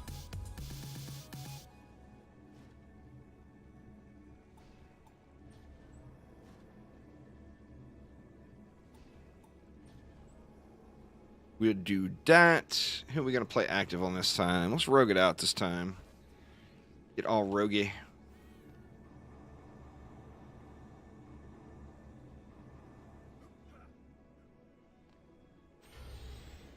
Think we good there. The chicken, the sound is just over the top. I don't think anyone would disagree with you there, Jim. It's just a lot of clucking. You know, a whole lot of clucking.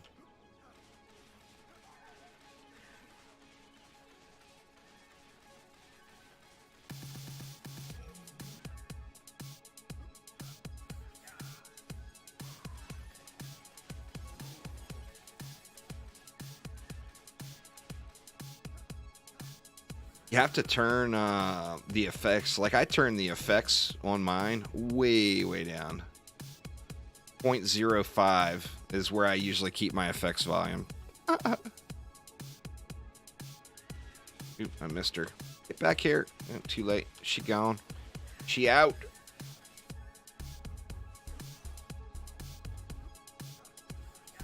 The rogue is quite fun, I think. I use the rogue now more than anything. I mean, it's the new shiny, and it is quite fun to play.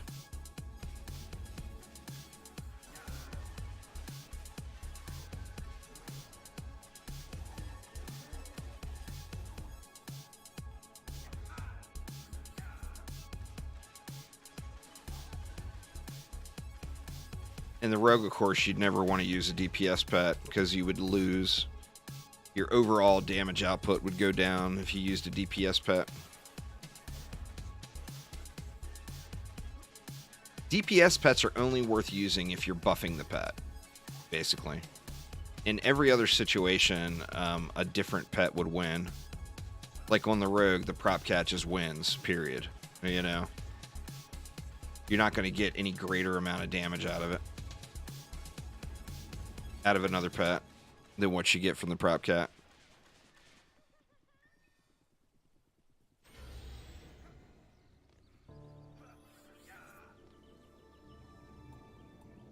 I think I hit this buff beam yet. No. Hit that first.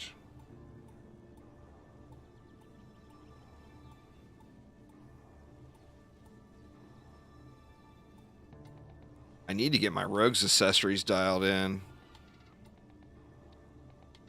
They bring back the Lavamancer. I hope they give them some ranged. If they bring back the Lavamancer as it is in DD2, it'll be the exact same as the Warden for me. I'll build with it, but I'm never going to use it actively. It's the most boring active hero to play in DD2, in my opinion. Out of every single hero. I do like building with him, but the active play just sucks.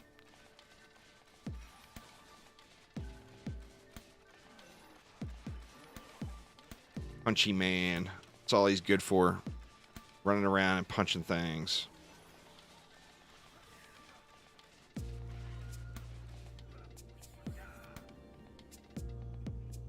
Had something take a little damage up here, huh? Everything did.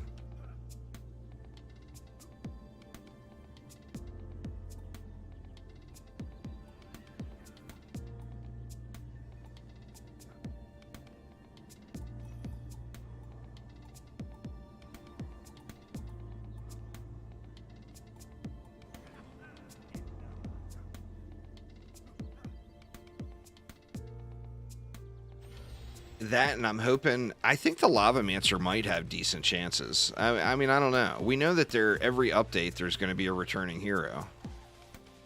Now, who's going to make it, right? I mean, who's the most popular? I think the Barbarian is probably a no-brainer.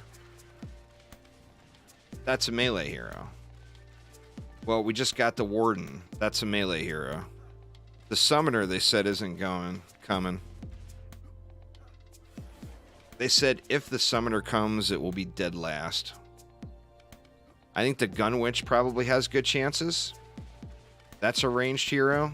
But on the same note, I mean, how many DPS-only heroes are they going to add? They'll probably add one every update, just because it'll be easier for them to design, not having to deal with defenses.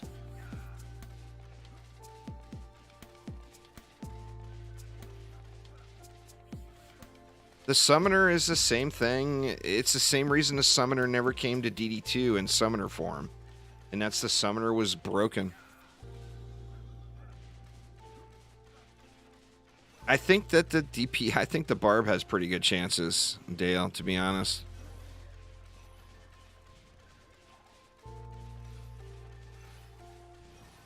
They won't do that. If the gun witch comes, it'll be DPS only.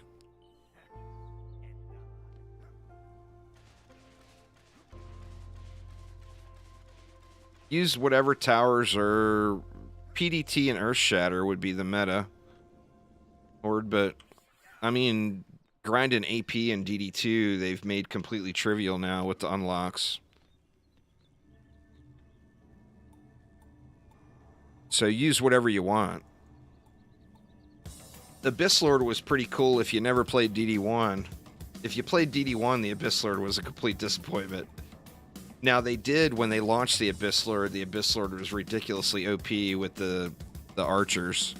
So that made everybody kind of accept him really, really quick, even though it was not what people wanted. But the archers were pretty OP right at the beginning. And then now, they just now returned to glory, but all towers did, pretty much. Because of Chaos 8.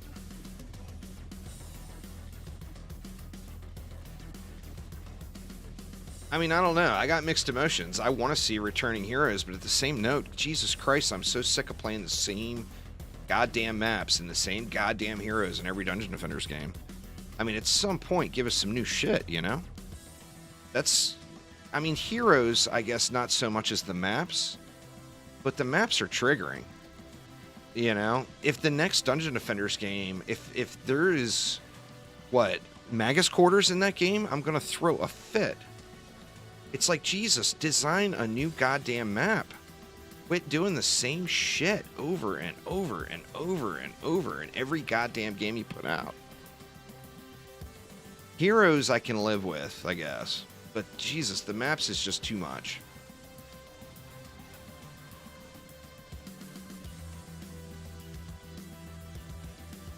It's ridiculously good crowd control. Like... completely trivializes the entire game. Crowd control is what's so special about it.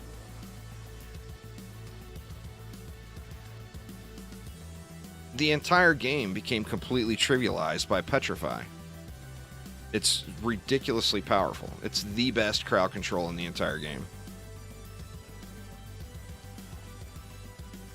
That's what makes it so good.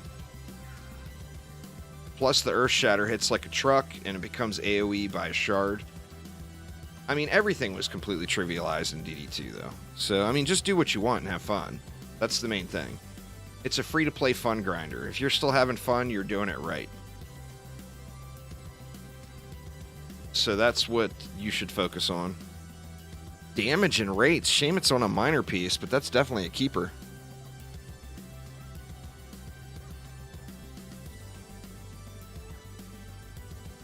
Shame that wasn't on the guard piece, huh? What did I have on the last one that dropped? Fort range rate, story of my life.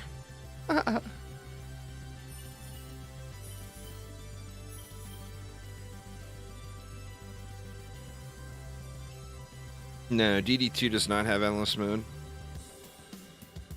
No Dungeon Defenders game has endless mode. One more, just one more. I like endless mode too. You got to go to Orcs Must Die or Sanctum for action defense endless mode. It's not in any Dungeon Defenders game.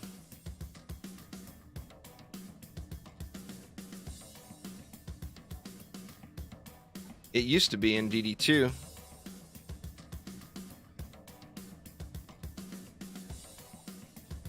And they removed it when they brought in the new Onslaught mode in DD2 was endless mode. And then they decided to shit all over everyone and put in that new Onslaught instead. DD2 is not having any changes. It would be nice if endless mode was back in, but the problem now is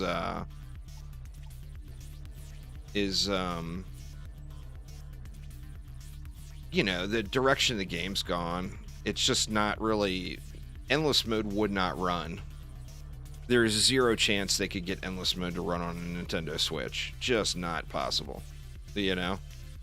Not even realistic in fantasy world. And, you know, they want the game to be the same on all platforms, which that I can completely support. You don't want different games on different platforms. So, I mean, I agree with that 1,000% over, but it removes endless mode from the equation, sadly. I mean, not just the Switch, the Xbox One or a PS4 could not run endless mode either. I mean, I guess it does in Orcs Must Die, but I don't think it could in a Dungeon Defenders game. Too much bright, shiny shit going off everywhere. It eats up all the resources, you know?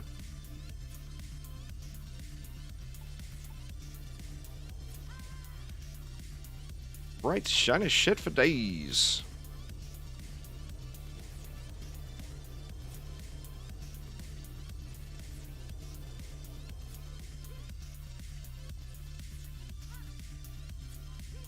Yeah, Sanctum, the real crime with Sanctum is that we have not received Sanctum 3, but, I mean, Satisfactory is a great game. Coffee Stain is doing really, really good with it, and it is a super good game. But, man, Sanctum 3 would be awesome.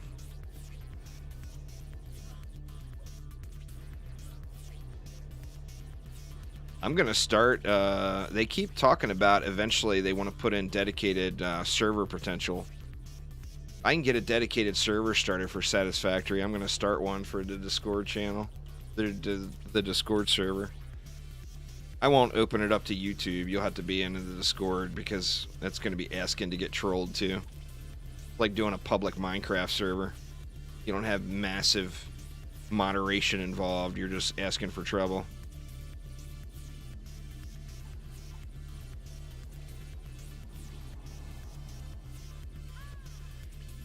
See, let's rogue it up again. Rogan is always fun.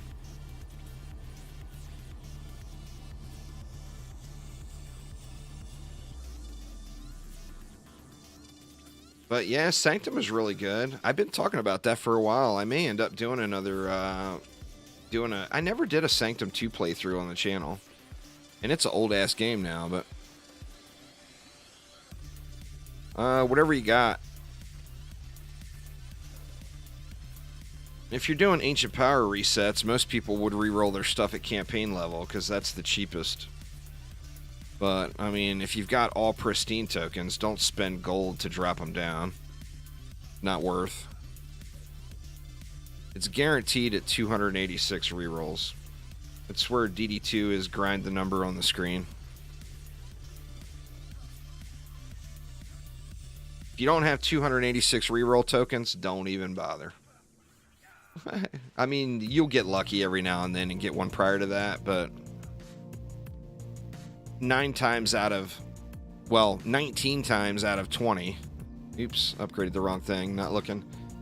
19 rerolls out of 20, it will come at 286. And every once in a while, you'll get lucky and get one sooner.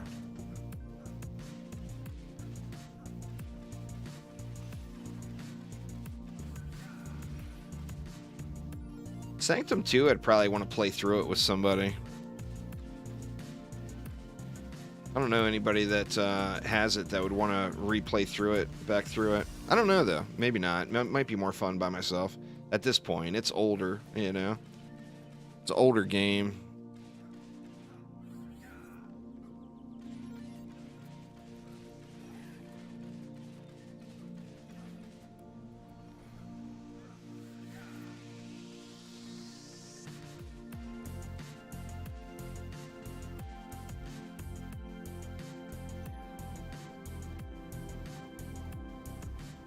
It's a huge pain in the ass. It's a free-to-play grind game.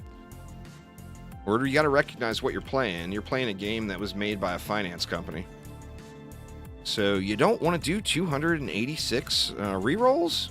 Then bust out your credit card and you can pay to win your way to 10 out of 10. It's a free-to-play. It's free-to-play. I mean, what more can you say, right? It's free to grind. Grind your life away, or bust out your credit card. That's your choices.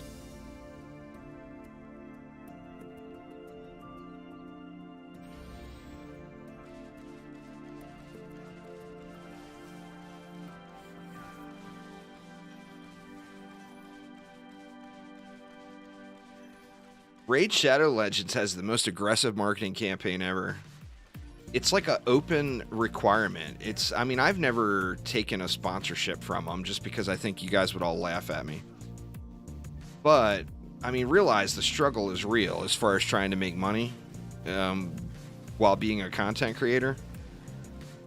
So don't ever look at anyone negatively that gets sponsored by Raid Shadow Legends, because it's quite possible that because of that they were able to eat that day. You buy the reroll tokens. There's a material. It's a free-to-play game. You can buy literally everything in the game. You can't pay to win all the way to Chaos 9 gear, but you can pay to win all the way to Chaos 8 perfect roll gear. If your credit card account is large enough. But yeah, anyway, Raid Shadow Legends is an open sponsorship offer. Like, anyone who's willing to accept them as a sponsor, they will make some sort of deal with. They've got a massively aggressive marketing campaign. I've never played the game at all. So, I mean, I've got no real frame of reference, but I do know that their marketing campaign and their ads are so aggressive that people, it's turned into a meme now. Yeah, I mean, God knows what Ninja got paid. I mean, it was millions of dollars to get put into that, for them to use Ninja's image. It cost them literal millions of dollars.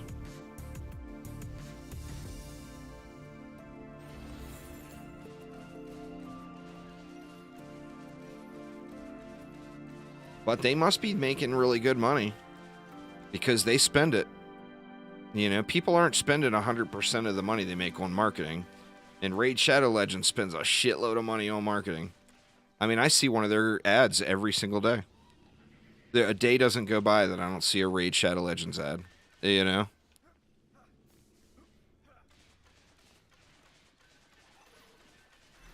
It's tough to get sponsorships as a smaller YouTube channel, though. Like, I don't get very many. On average, it might be like maybe one a month.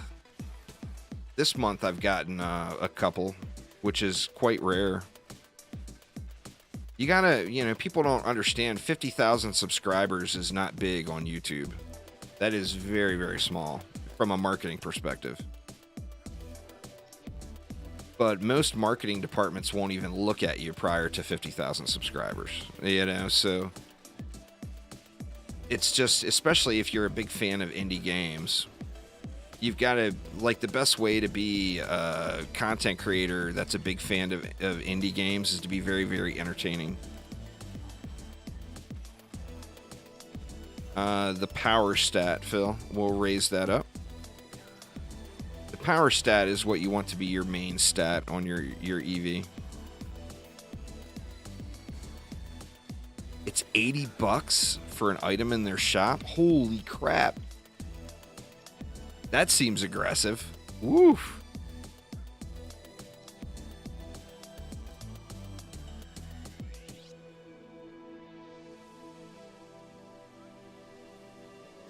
Yeah, I mean, that's good for the content creators then, and it's good for Raid Shadow Legends for a good, successful marketing campaign, you know?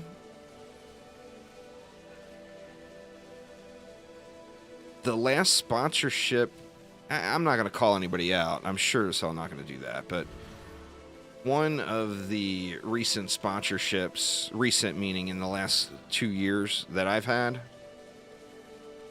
they put in there a requirement they wanted covered in the video, and it made it so you ended up having to grind several hours in the game to get to that point where you had that requirement.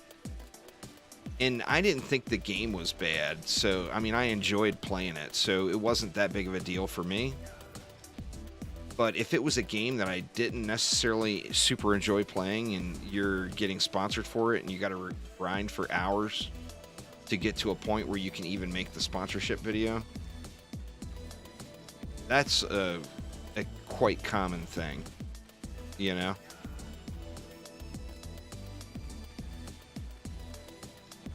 But yeah, man, don't ever hate on anybody for taking a sponsorship, because those things I can vouch 1,000% over. For small content creators, sponsorships are hard to come by. I mean, to this day, I've never received a hardware sponsorship. Every piece of equipment that I have, I've paid hard money for. And then people don't, smaller channels don't make as much as you think they do off of sponsored ads. Now, if your name's Ninja and you've got millions of followers, yeah, you're making bank. But for the rest of us, it's not as much money as you think it is.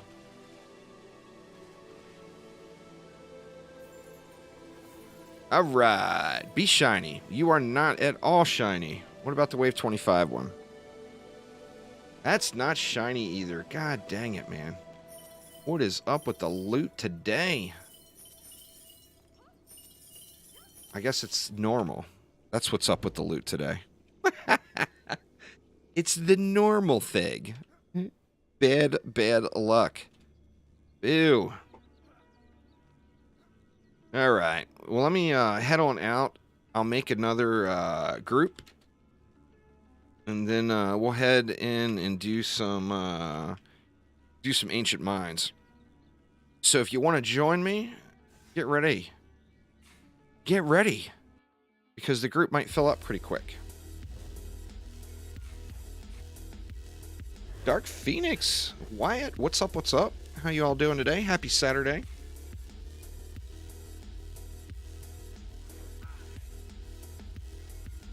Nice, Wyatt.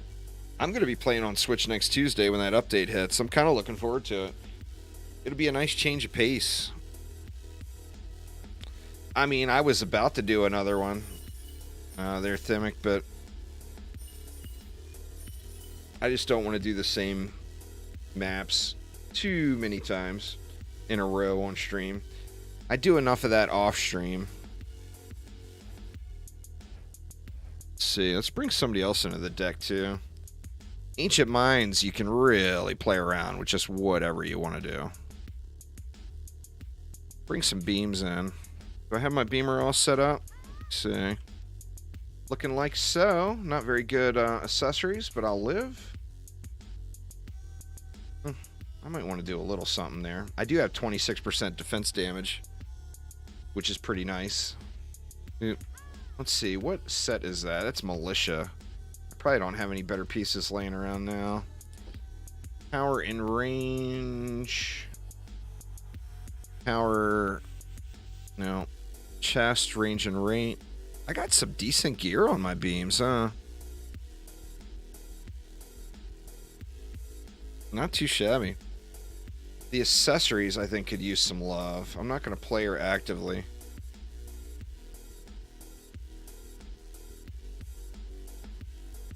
Maybe that piece is okay. But the bracers... that piece should probably be on my rogue.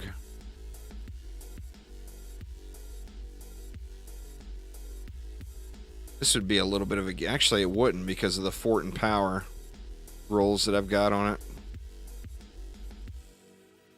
Yeah, let's just go with it. I think this will be good enough to clear the map. It's the Lichen's Keep update, Dark Phoenix. This update that I'm playing right now on PC, it's Switch on Tuesday. Well, they're planning on Tuesday. That's not 100% confirmed yet. All right, Dale, enjoy your day. I probably won't be on much longer. I'll do this for a few runs here, but that is probably it. Lichen King bonus waves. We'll go, we'll call this one Dale Goes to Work. So feel free to jump on in and join Dale Goes to Work if I can spell at some point today.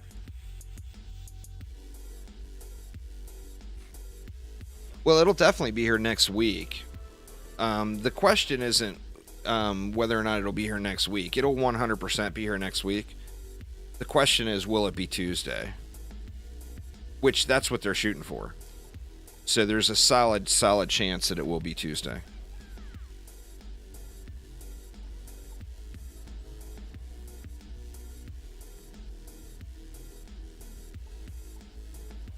I know I've got a lot of friends that play Ark. I've never really gotten into it. I played it right at launch, and I was on a really, really campy PvP server. So my enjoyment factor was not through the roof.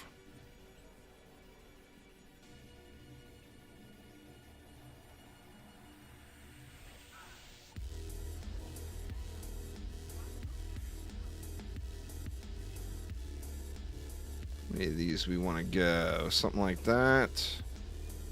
We still got a lot of mana left, huh? Even feel like we could come out a little farther and go 4 maybe. Actually, we can put one right here.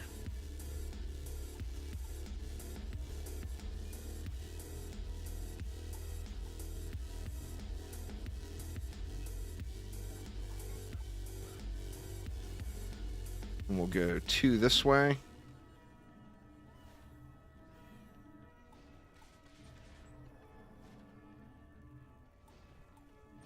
That still leaves us a ton.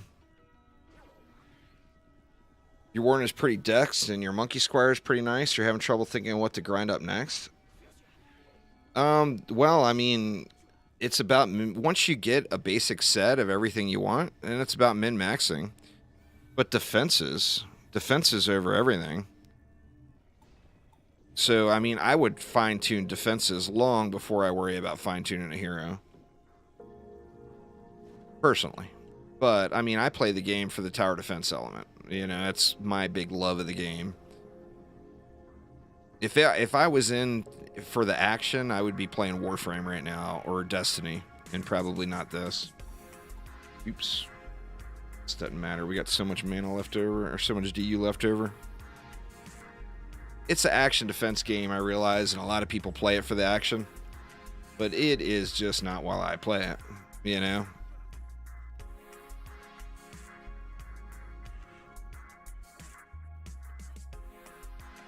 Let's see, we can get us some CC up here on the copters, I guess.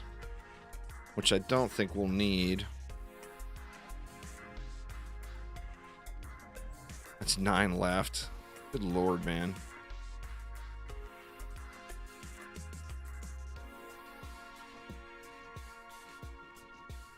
I mean, I just don't think we need anything else.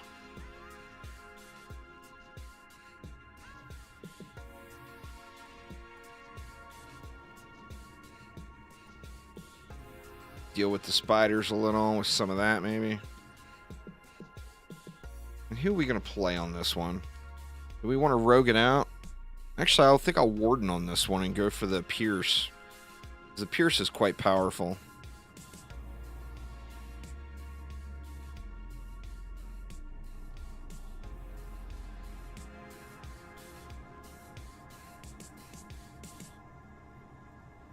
It doesn't, that wouldn't affect you at all, Wyatt, to be honest. Aim is not really important in Dungeon Defenders games.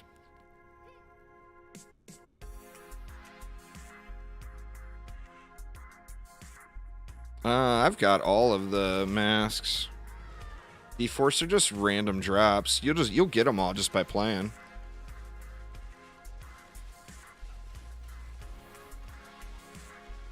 The Goblin one is actually quite common. As far as drop locations, it drops on a lot of maps. So just keep playing, you'll find it. Left stick is movement, not aim. Watch this, Wyatt, watch this. That is how important your movement is required as well. So don't sweat it, dude. Don't sweat it. If you want to play it and you got a PS4, when it hits, go for it. But not an option today anyway.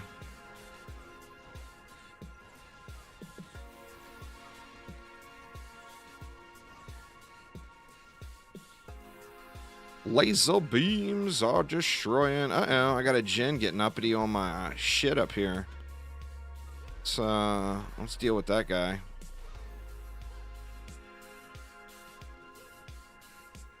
You get lots of terrain issues when you build this map in the back. I don't like building it like this, but it is better for the laser light show. What I'd like to do is do 2 stacks and go beams here and then beams here.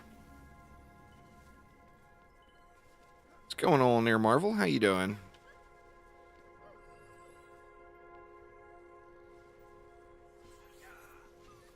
But oh, the beams, the beams. So glorious. You want a new PC so you can play Redux? Don't get a PC for 1 game, dude. I mean, Redux is great, but there is no game that's worth buying a new PC over. Any of the various wisp spam builds are quite powerful, Dylan. 2 stacks, 3 stacks, 1 stack. They're all just wisps are really, really good on the keep. By the end of the year, Sumerium is what they've said so far.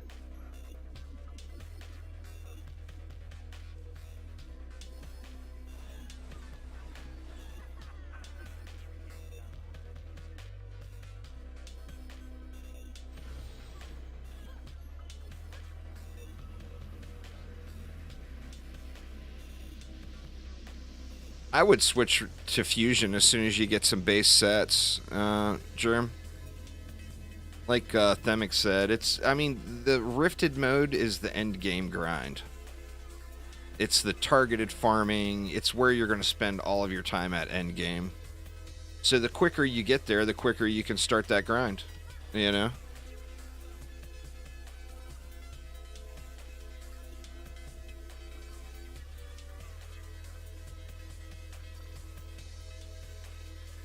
Getting a line of sight on these gen up here.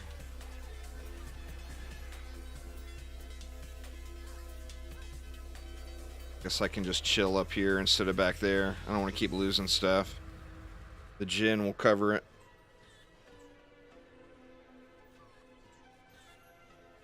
That's how everybody beat it for the first time, I think, was DST spam. It's just not quite as good as the wisp spam, but now people are putting together sludge builds and beam builds and all kinds of stuff. But everybody beat it. Well, not everybody, but a lot of people beat it the first time with DSTs. Quite the struggle.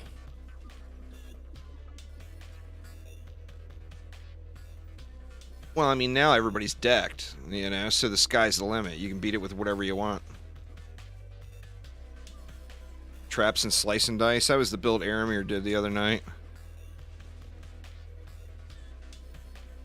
That would be chaotic because you got nothing for the copter ogres, but you just got to get over the fact that copter ogres are not that big of a threat as long as the copter dies.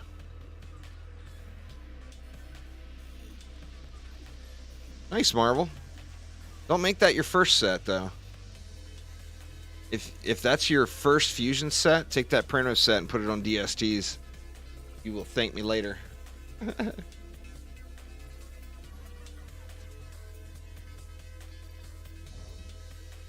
Can't seem to find the right button here.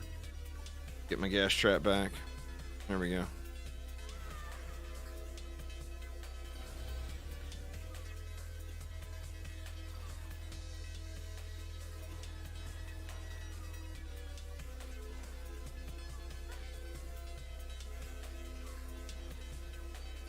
The fusion buff beams are really nice on builds where you're using walls. Oh, you have fusion everything else. That's fair. Is tower boost bugged? Not that I'm aware of.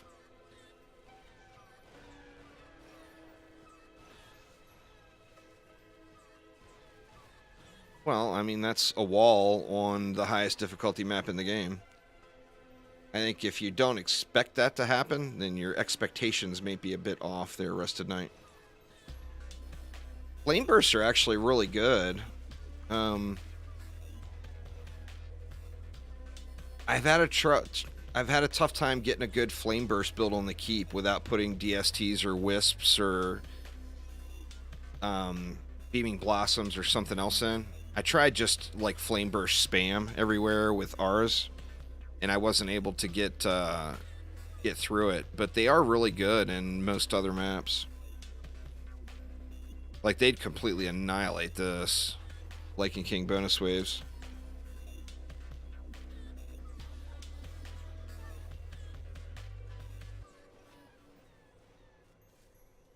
We'll do some flame bursts next run since we did wisps this one. But yeah, they're super, super strong. They just mow it down. Chicken getting in some work, huh?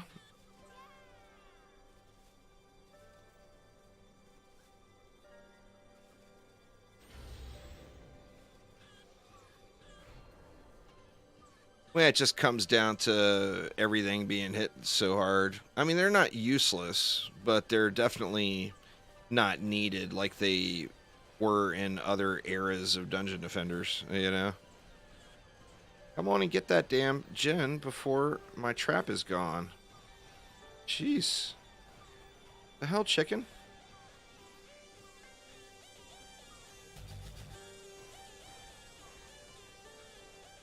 Fusion healing you won't find yourself using once you get some good accessory sets, but it's definitely very beneficial to have.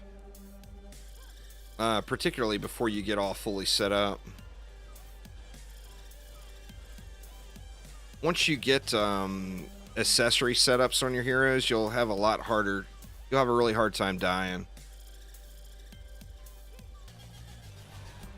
Assuming that's the builds you're trying to go for or whatever, of course.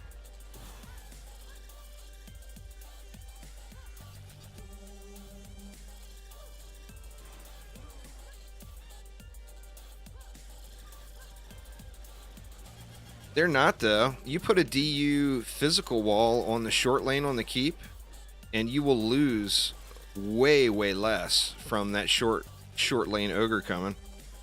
Just it's stopping that ogre for 3 seconds makes it worth using.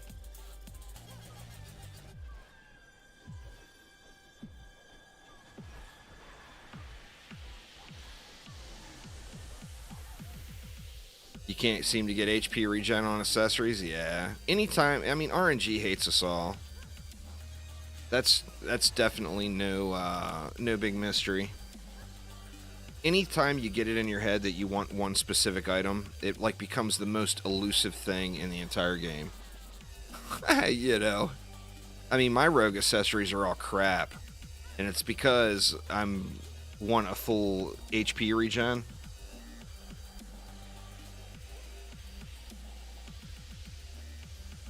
You don't do multiplayer? That's fair. That's fair.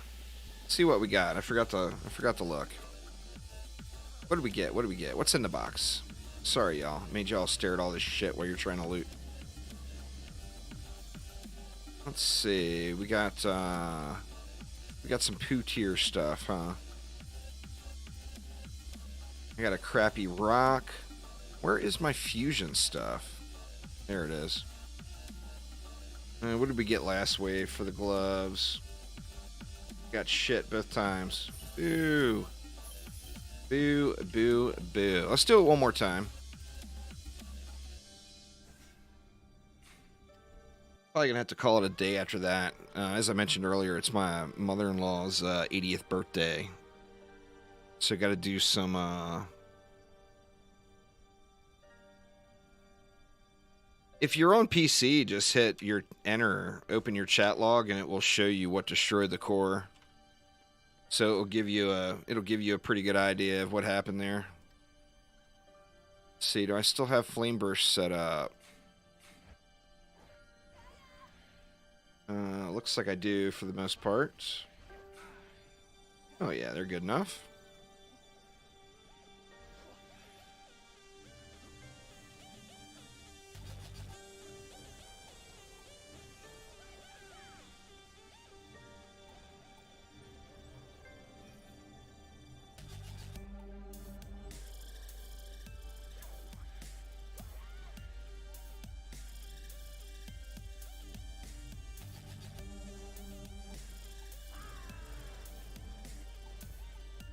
Crap, looks like they might have some.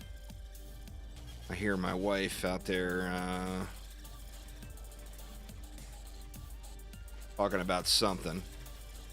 If I sit in here all day, I'll be the black sheep in the family all of a sudden. So definitely gonna have to make this the last run, I think. I'll be back on later tonight doing some editing and recording. So feel free to hop on in and join me later on tonight. Anybody that sees me online in Discord or whatever. But gotta do the family stuff today.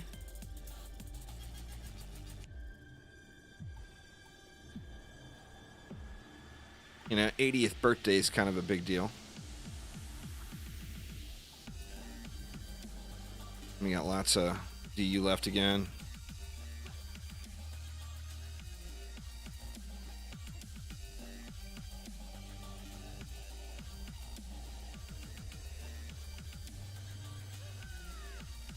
We'll resolve that issue right now. Actually, alright, no, I got Reflex down there already.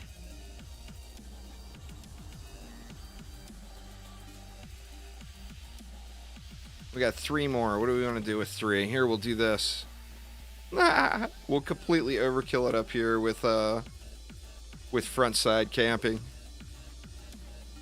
Oop. Let's go like right here with it. With an explosive trap. Nagiri, what's up, man?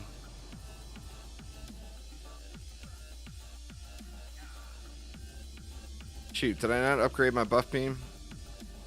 Looks like I didn't.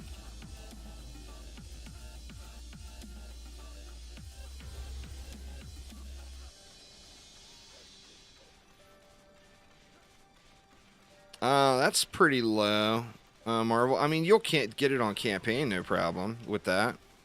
But that's pretty low for survival.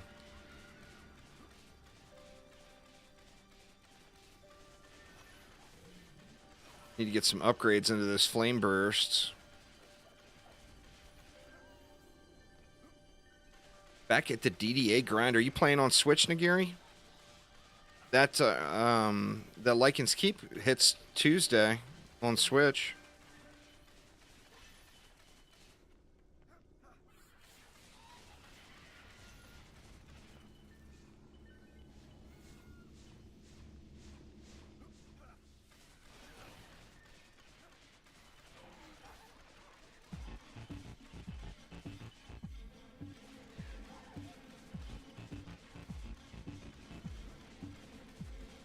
Xbox, so they put in crossplay in 5 years. That's fair.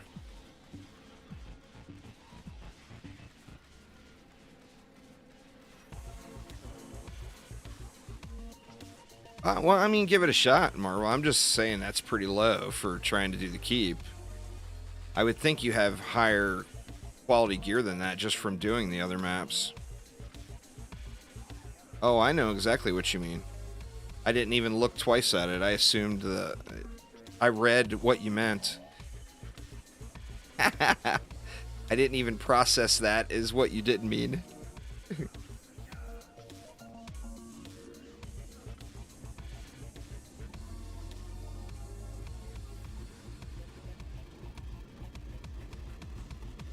Got your power to 9K on your Warden last night? Nice. You'll be wrecking. You'll be wrecking with that.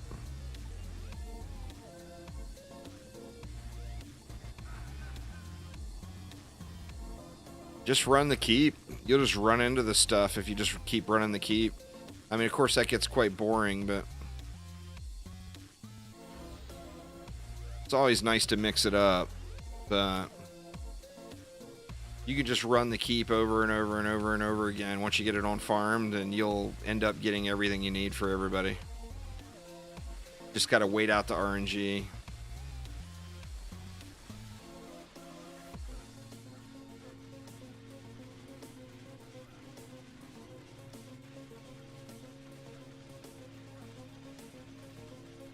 I don't know who I'm going to do next for mana regen. I guess I don't have a set on my Squire yet, but if I can't get a Squire weapon, I'm just not even going to care. And that spinning steel is just so hard to come by a good one. And I don't want it bad enough to grind it for too much. You know, I put like a full day into grinding swords on the keep and never got one. So I just don't want to put too much effort into a build that I don't really even care about playing.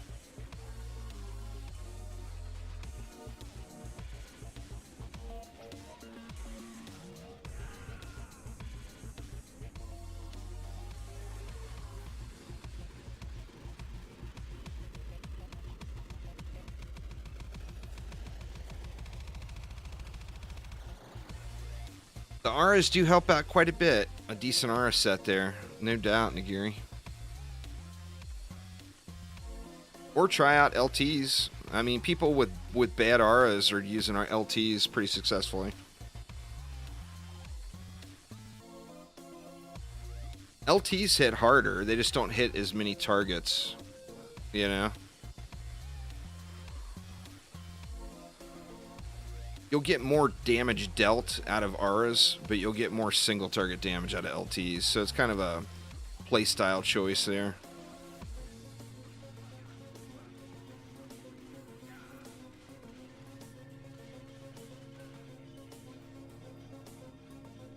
If LTs just had a little bit more cool factor like DD1, I would use those things nonstop. But they're just... no matter how many times I try to use them, they're just disappointing. After you use DD1 LTs, going for these LTs now are just such a bummer, you know? Guard pieces still quick. Same as yesterday. Never really got anything. Didn't really get any upgrades yesterday or today so far. I've gotten a couple of decent pieces, but nothing really amazing.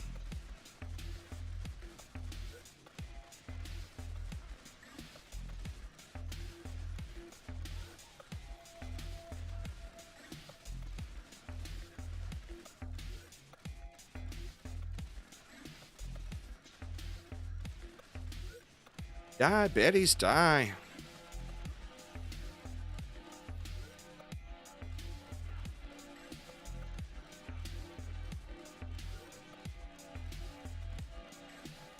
The fun thing about having this map on the farm list is you can really just do whatever you want. What's second Warden Tower? The Sludge Launcher, probably. The Beaming Blossoms have more cool factor, but the Sludge Launcher is crazy, crazy powerful.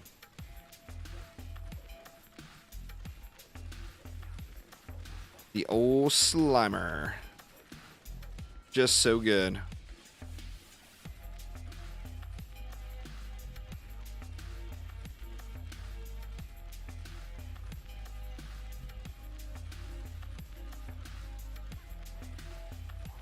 Don't worry about whether or not it's 105. Go with the right stats and passives. Being 105 means 0. So don't equip pieces just because they're 105 unless they're perfect rolls.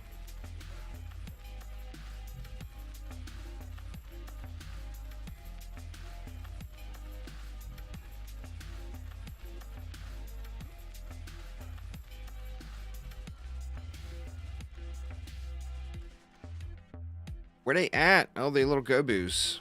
I didn't see them.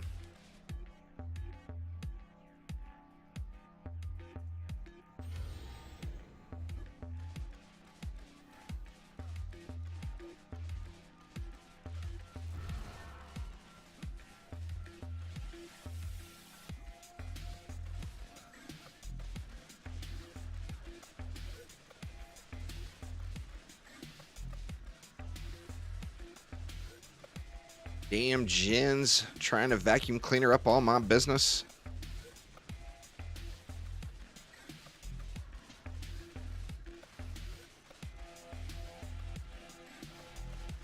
Flame bursts aren't even getting any shots in over here because of that aura stack. It's killing everything except the heavier mobs.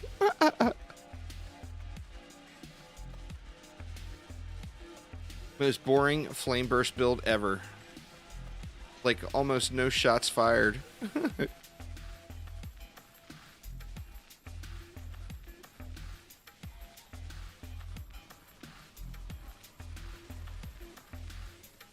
There we go. We got some mobs pushing through now. Beaming Blossom is really good, and it's got just a big coolness factor, you know? Seeing those laser beams shoot around is just good stuff. But you can't deny the power of the Sludge. It's the most boring tower to use that is insanely powerful. You know?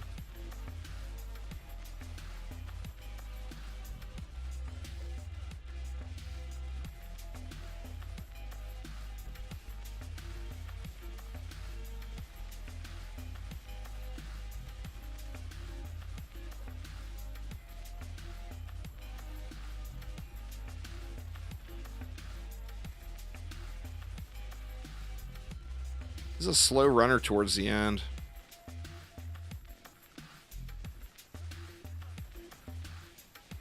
Feels like it takes a while for these final mobs to come rolling out. Aha! You can't hit me, Kobold. A bunch of people are doing sludge builds on the keep now, Special Bear. Because the summoner is gonna be, it was completely imbalanced in DD1, and a big reason why people want the summoner is for Overlord mode, and they don't want Overlord mode. They think that it will be hard to create, and they just for some reason just don't want it in the game at all. Ooh. What about last? Power and range. Fort range rate. Ooh. Lots of junky stuff. Power and range. I just don't need a primitive piece with power and range on it.